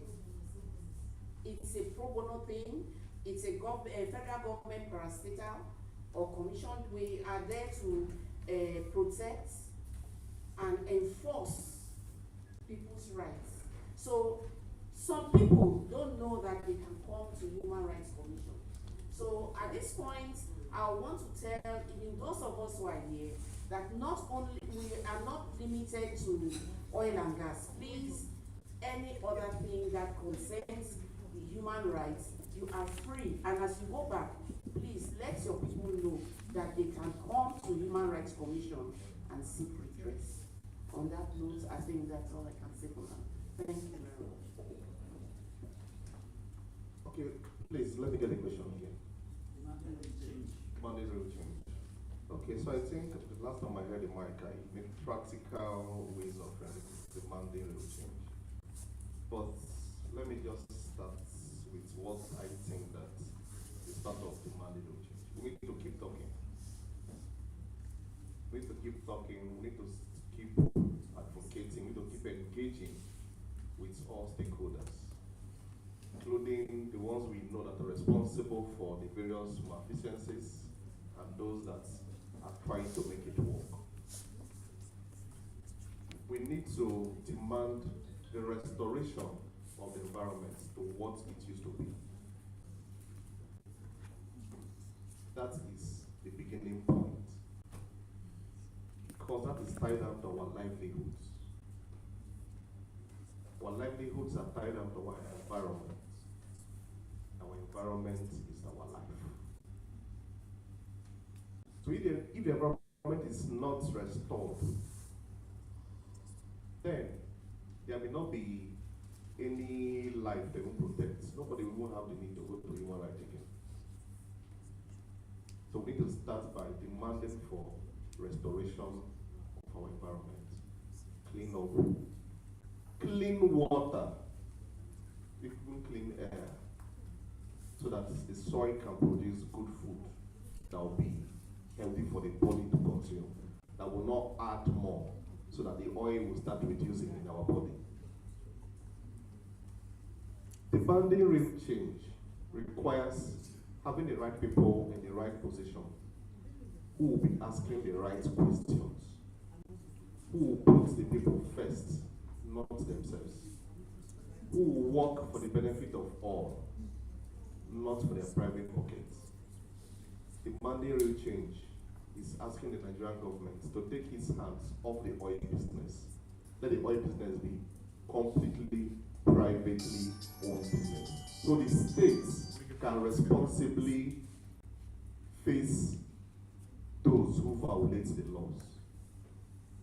The biggest problem of the Nigerian oil and gas sector is that the Nigerian government is part of it, so it cannot discipline itself. And it is not a government that functions like real government, whose duty includes protection of life and property. But in our case, our government is in profiteering against protecting the people. So we need our community people at Niger Deltas to start looking beyond their personal gain for community gain. That is where real change will begin. And institutions who are seen to work against the people, we should call names out, call institutions out, and let people begin to use the social media to ask them questions, how they came about such judgments. It's important that we make social media use it to our advantage, because it's the greatest gift to the 21st century. It's a tool for advocacy, it's a tool for engagement, it's a tool for research, and a tool to actual accountability. Thank you. Okay, real change is possible, but nothing just happens. You must make things happen. The little change we are seeing in Ogoni today, whether you believe that something is happening there or not, I was on the governing council of Vice President. Something is happening. The fishes have returned. The periwinkles have returned. In Bomu alone, they have replanted 1.4 million mangroves since. All those mangroves that planted in Bomu, they bought it from women that were trained to own nurseries or mangroves, that train other people. And they are, I'm told now that they have about 4 million seedlings waiting for this second phase. You go visit that Ogoni State, you see the Center for Excellence that is there. It's like a university. It's nowhere. Even if the tanks of water started collapsing, they are portable drinking water in up to 60 communities right now. Portable, treated, you can fetch and drink. The Ogoni Power Project has come. They will power all the communities in Ogoni. Because of that same struggle, a university has been established. Nobody would have given Ogoni Power University. Nobody would have given them money to replant mangrove and revegetate their devastated land. Nobody would have built a center for excellence. Nobody would have given them water. Nobody would have given the scholarship that are given to our people there. Nobody would have known that the people came out together. So we must unite the victims. The victims must come together to fight our common enemy, because there are not many. And they can fear if you come together. So if we come together, because what they are going to divide us, we must come together. Our demand these men will not be born again. Every day they are planning on how to undo us the more. But we must come together with money networks to press home our needs and our demand. Because the common hope of the common man judiciary, when once the judiciary has been captured as it is today, where is the hope of the common man again? There's no hope, so we must take our destiny in our hands. Organizations like EDA, that is very hard-headed and stubborn to fighting corruption, should step in to the ring to ensure that every paper that has been signed to allow these companies to run away the name of their investment should be reversed with immediate effect. Because they must come and clean up their mess and restore the to where they meant it before they started running away. EDA and every organization that look at them must come together and bring back these companies to come and confront what they did. These kind of things are what will bring change, because Ogoni will not be clean until other parts of Niger Delta have been cleaned. Thank you so much. Today's conversation has made one thing clear. Niger Delta is not lacking reports, it's not lacking promises, it's not lacking committees. What is lacking inclusion, honesty, and accountability. Now, real change is possible, but it's not just possible, it's long overdue. Gentlemen and ladies, thank you so much for being part of this conversation, and also to everyone here. Thank you so much.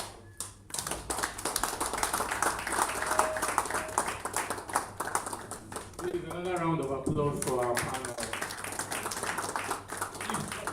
Can we have a group picture, please? Have a group picture. Yes, while they take the group picture, does anyone have any question, comment?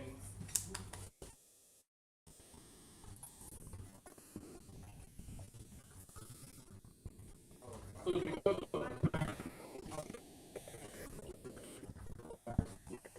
but you have 1 minute each, so that we can close on time, so Muslim brothers and sisters can go through.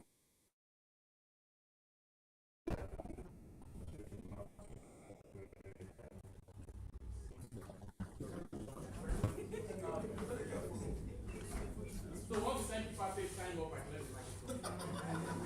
That's fine, right? Yes, thank you. Thank you so much. Once again, my name is Grace Apollos. I work with We the People as a programs manager. So the conversations have really been insightful so far. But since we're here for legal, to identify legal policy gaps, it will also be good to know what legal policy gaps exist. So as we live here for advocacies, we can know what we are living with. So I heard my very senior colleague here saying that we should embrace the PIA, especially Section 3, which talks about formation of the host community development trust. And I had to go back to a report that we did. And we saw that that particular session is not something that should actually be celebrated, because it empowers the oil companies, the settlers, the power to determine how the host community development trust is formed. And I thought this was a community thingy. So that section expressly empowers the oil companies to decide the selection process into the board, the removal process from the board, and then how the board members will be suspended, or the qualifications and things like that. I think that takes away so much power from the committees and gives it to the oil company, the settlers. And I think it is also insolent that the Act empowers the settlers to be the one to determine what a host community is. I would have given an example, but for want of time. So if you come from a community, you don't know whether your community has oil. It is the oil companies that will determine whether you are a host community or not. I think that's very insolent. I think the most annoying part of the law is the Section 257. Now, Section 257 goes in contrast to the right as a citizen to protest under the 1999 Constitution of Nigeria, where it says that if there is a sort of civil unrest that leads to sabotage and blah blah blah, vandalism and all of that, that the community will lose 3% of just 3% of their benefit. I just want to say that, one, there is nothing in our law, I'm speaking as a lawyer, there's nothing in our law that says that allows mass punishment. So if something happens in a community, no law empowers anybody to say everybody in this community is guilty. No, in our jurisprudence, vandalism and sabotage is a crime, and the legal way to go about it is to investigate the perpetrators and identify those who did it, and not to and not to punish the whole community. Thank you.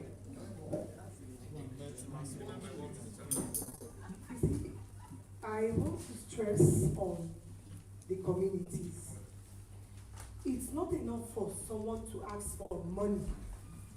It's more than demanding for money. What do you really use that money to do? Because when they set laws, when that money is being released to the host community, just like one of the speakers said during the section we had, if I give you money and over time I realize that the money I give to you, you don't put it into a profitable use, I will begin to have this mindset that you are not matured enough for what you are demanding for. So beyond asking for money, for me, I would want to plead with those who are into advocacy and those who are community representatives to talk to their people. Because when these oil companies see that the communities are actually utilizing this money, then they will keep releasing it. But when they've come to realize that once this money comes, it's just, divide and use. You don't put it in just, I think one of the speakers talked about when the women came here and they just invited them to the palace, and what they gave to them were 3 buses. And actually, that is not what the women needed. So beyond asking for money, do the communities have the maturity to actually use that money for their benefits? Thank you very much. Please, let's take the aim. Thank you. Chief Constance, please. First of all, I want to commend Heather for taking this further step. I remember you brought NUPRC to come and make some declaration that they were not going to give license to any company that has not met the condition. Unfortunately, Nigeria being the country that it is, where the rule, the law does not matter, they didn't perform on that aspect, because if they did, we would not be talking about what we are talking about.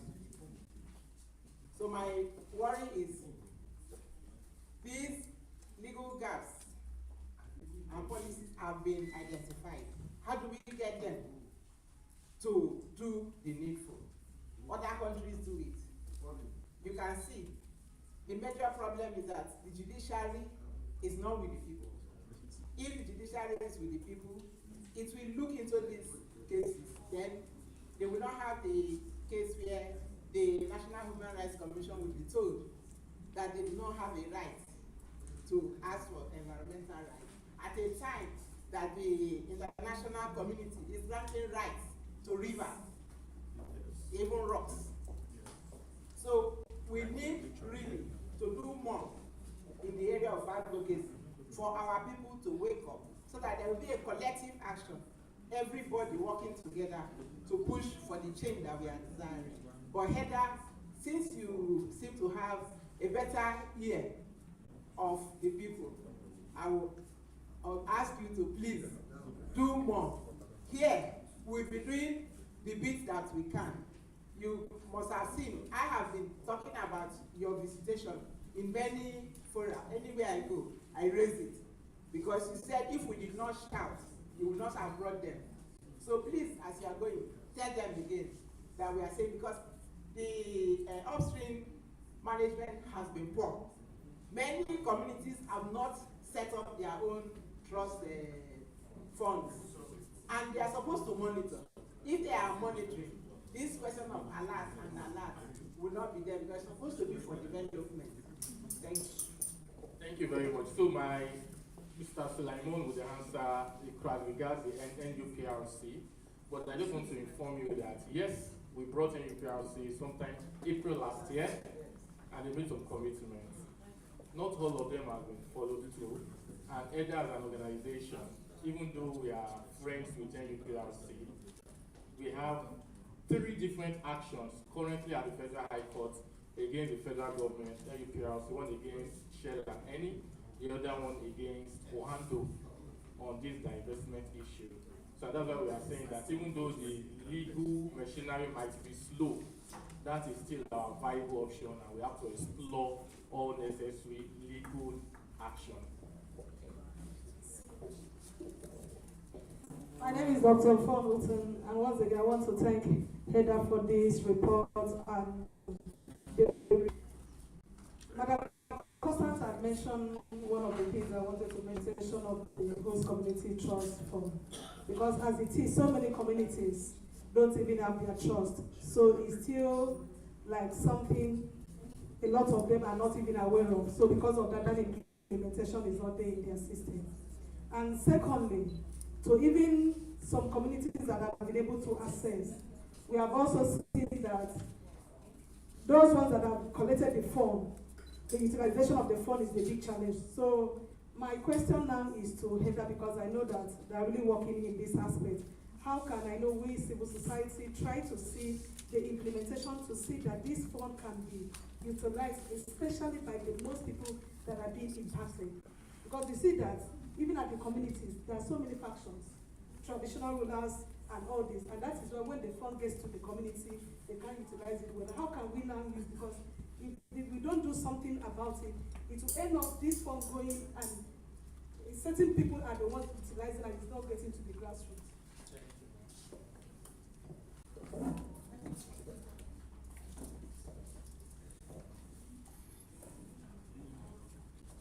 Thank you, Heather.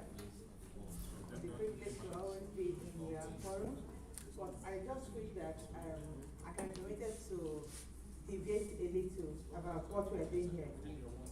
Yes, please. We've looked at the PIA here. We looked at the gaps there.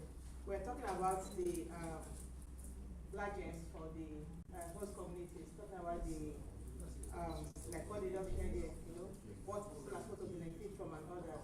And at the same time, we are pushing forward and hence supposed to oil extraction. So my question now is, will you not let the Ogoni people who feel that they are losing out of the oil, you know, petrodollar largest and or maybe benefits of how do I put it? They are not getting this, yet they are oil, major oil producing community. So what I'm trying to say is that I think as civil society actors, we need to now start setting a pace, setting a direction, speaking with one voice to achieve a particular thing. We can't be talking about ending fossil fuel extraction.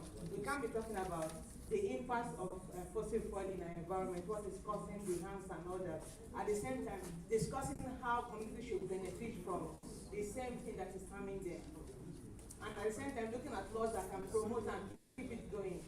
So that's what I'm just bringing in here, so that I think HEDA can also look at that and reason over it. Thank you. Thank you very much. Okay, so Let's make it start. yes. Make it start. Yes. I'll come back to.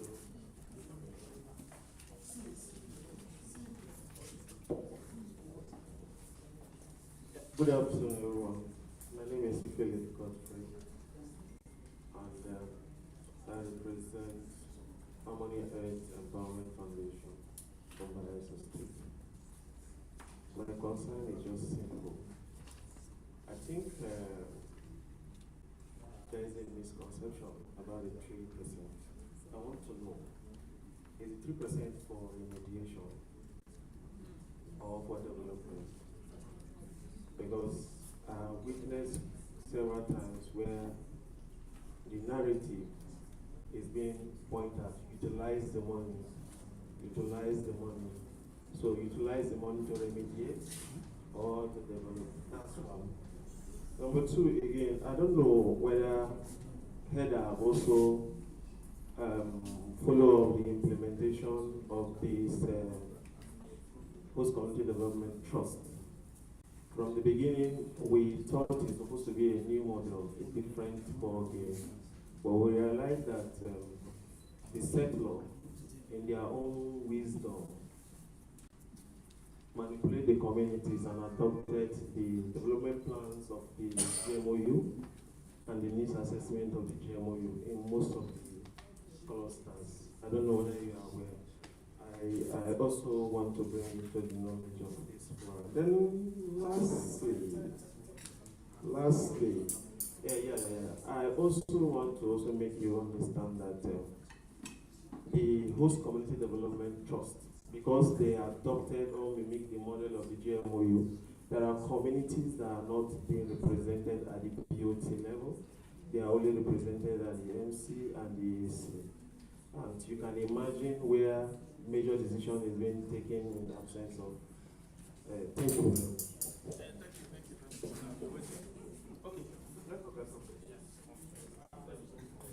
Yeah, thank you very much.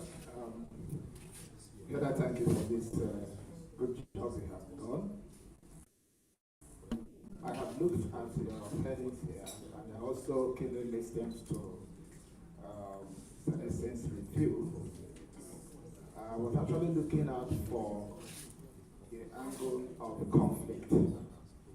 We all know that already there's a conflict context, systemic issues already in the region caused by the same oil pollution, deforestation, and so on and so forth.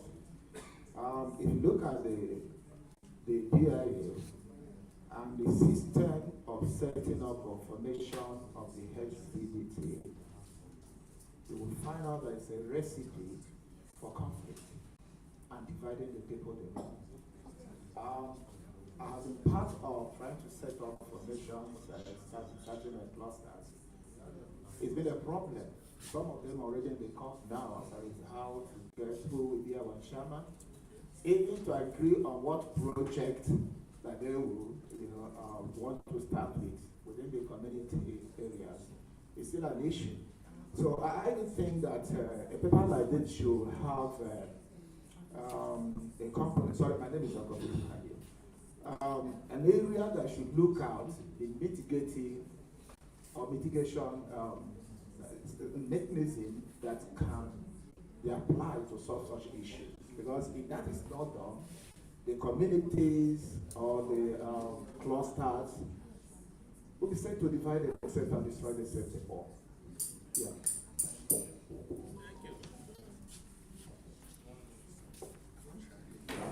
Okay, thank you so much for that, sir. I'll just go straight to the point. Actually, 1 minute is insufficient for me, but I'll just go straight to the point. I think, in as much as I don't want to respond to a lot of issues I've heard here, but I think we just have to move forward. First and foremost, you all have agreed with me from my first submission that the HCCD, or whatever they call it, is a big problem in the Niger Delta. It's a big problem for communities. It is causing divide and rule. And the fact that the PIA is insufficient is another tool that has come to destroy and kill the Niger people, the Niger Delta people the more. So I think going forward, header should move, or I'm proposing to header another civil society group.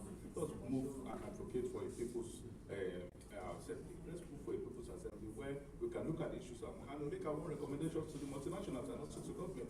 Like my auntie quite said here, we cannot be saying that we are advocating for a fossil-free Niger Delta or fossil-free Nigeria, or trying to remove our mindset from oil extraction, and at the same time trying to amend laws that will keep on extracting. It doesn't make any sense. It doesn't make any sense at all. Why should we be in a position where communities are beginning to say, if this money comes, we decide to use it to what is wrong with the local government? What's wrong with the money coming from the local government? Why should the money used from that thing be used to build schools and hospitals? What's wrong with the money going to the local government? The subsidy was removed, and because subsidy was removed, they told us that there will be more money, and it is confirmed that there is more money to local government. So what is happening to that money that communities are taking of doing?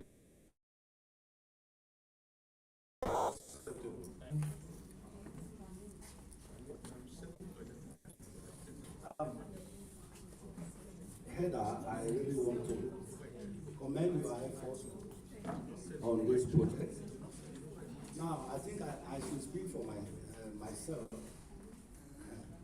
And Madam Mr. Bali, basically, my remark is in respect of the judgment of the court that momentarily has tended to challenge the duties of National Human Rights Commission. I am going to make an appeal I'm desirous to know the end. That the National Human Rights Commission should not rest on the matter. They should take up the matter on appeal until we finally get Supreme Court pronouncement on it. Although, personally, I have an issue with the Section 5A of the Human Rights Commission, National Human Rights Commission Act. It gave a broad-based duty. It said all fundamental human rights and African Charter. Now, Section 4 of the 24 of the African Charter deals on environmental rights of the people. My only challenge is the fundamental rights of the people guaranteed under the Constitution.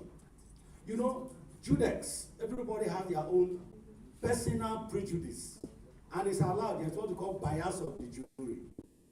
So Judex, when I use some judges may belong to the conservative school of thought. Those conservative school of thought will not make an attempt to import what tend to look like. They will follow rather what have been written. So there is the need to let there be express insertion of protection under your own function, protection of the rights of the people, so that will create a very clear duty for national human rights. But ideally, that provision under the Constitution is enough, because environmental factors can kill human beings. Somebody can sleep and didn't wake up because of what he has inhaled in the environment. And to that extent, the right to life, which is their duty to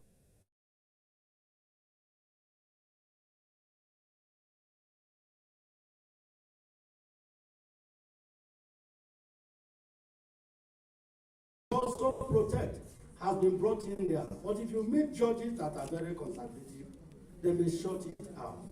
Please, thank you.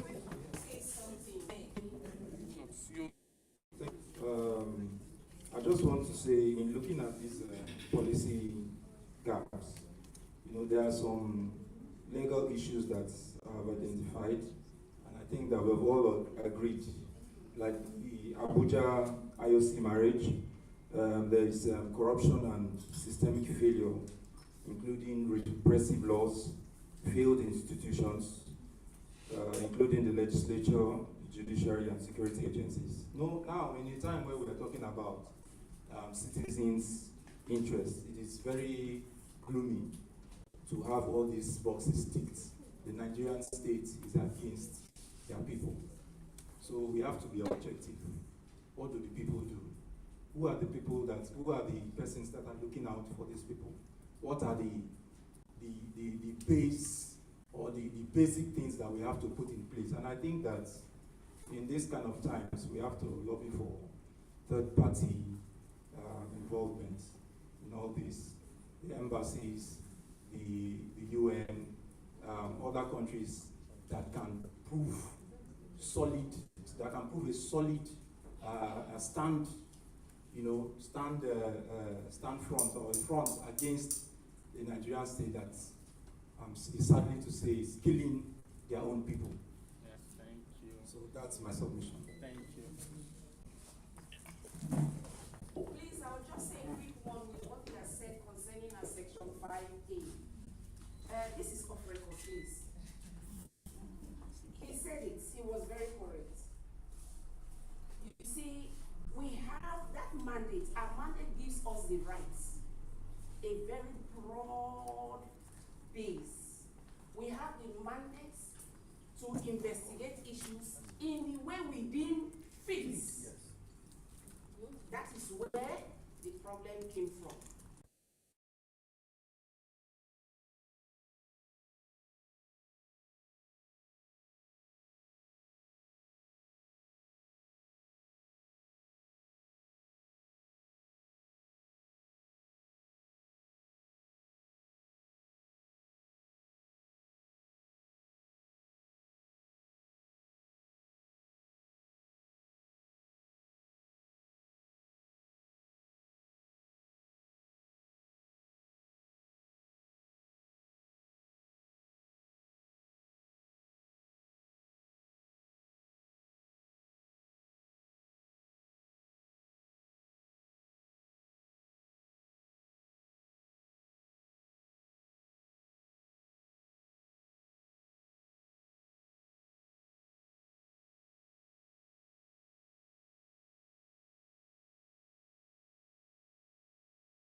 have the last speaker from the United States Ministry of Environment. Please.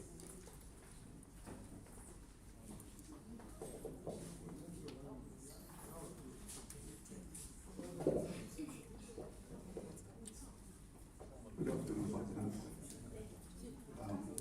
I should have been here before now, but I want to express my apologies as a result of what very present engagement. I have to come in late. My name is Emmanuel Fienemiga.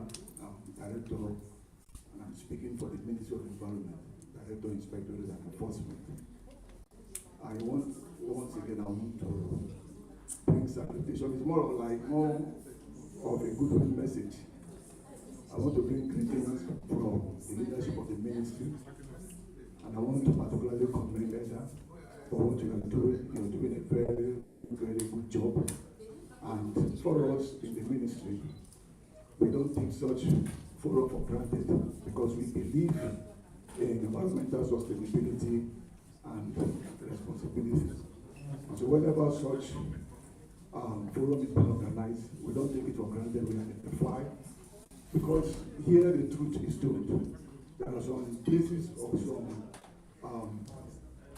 fora that you will attend or you will find yourself and they manage information for fear of maybe one thing or the other. But when we come to a gathering like this of stakeholders that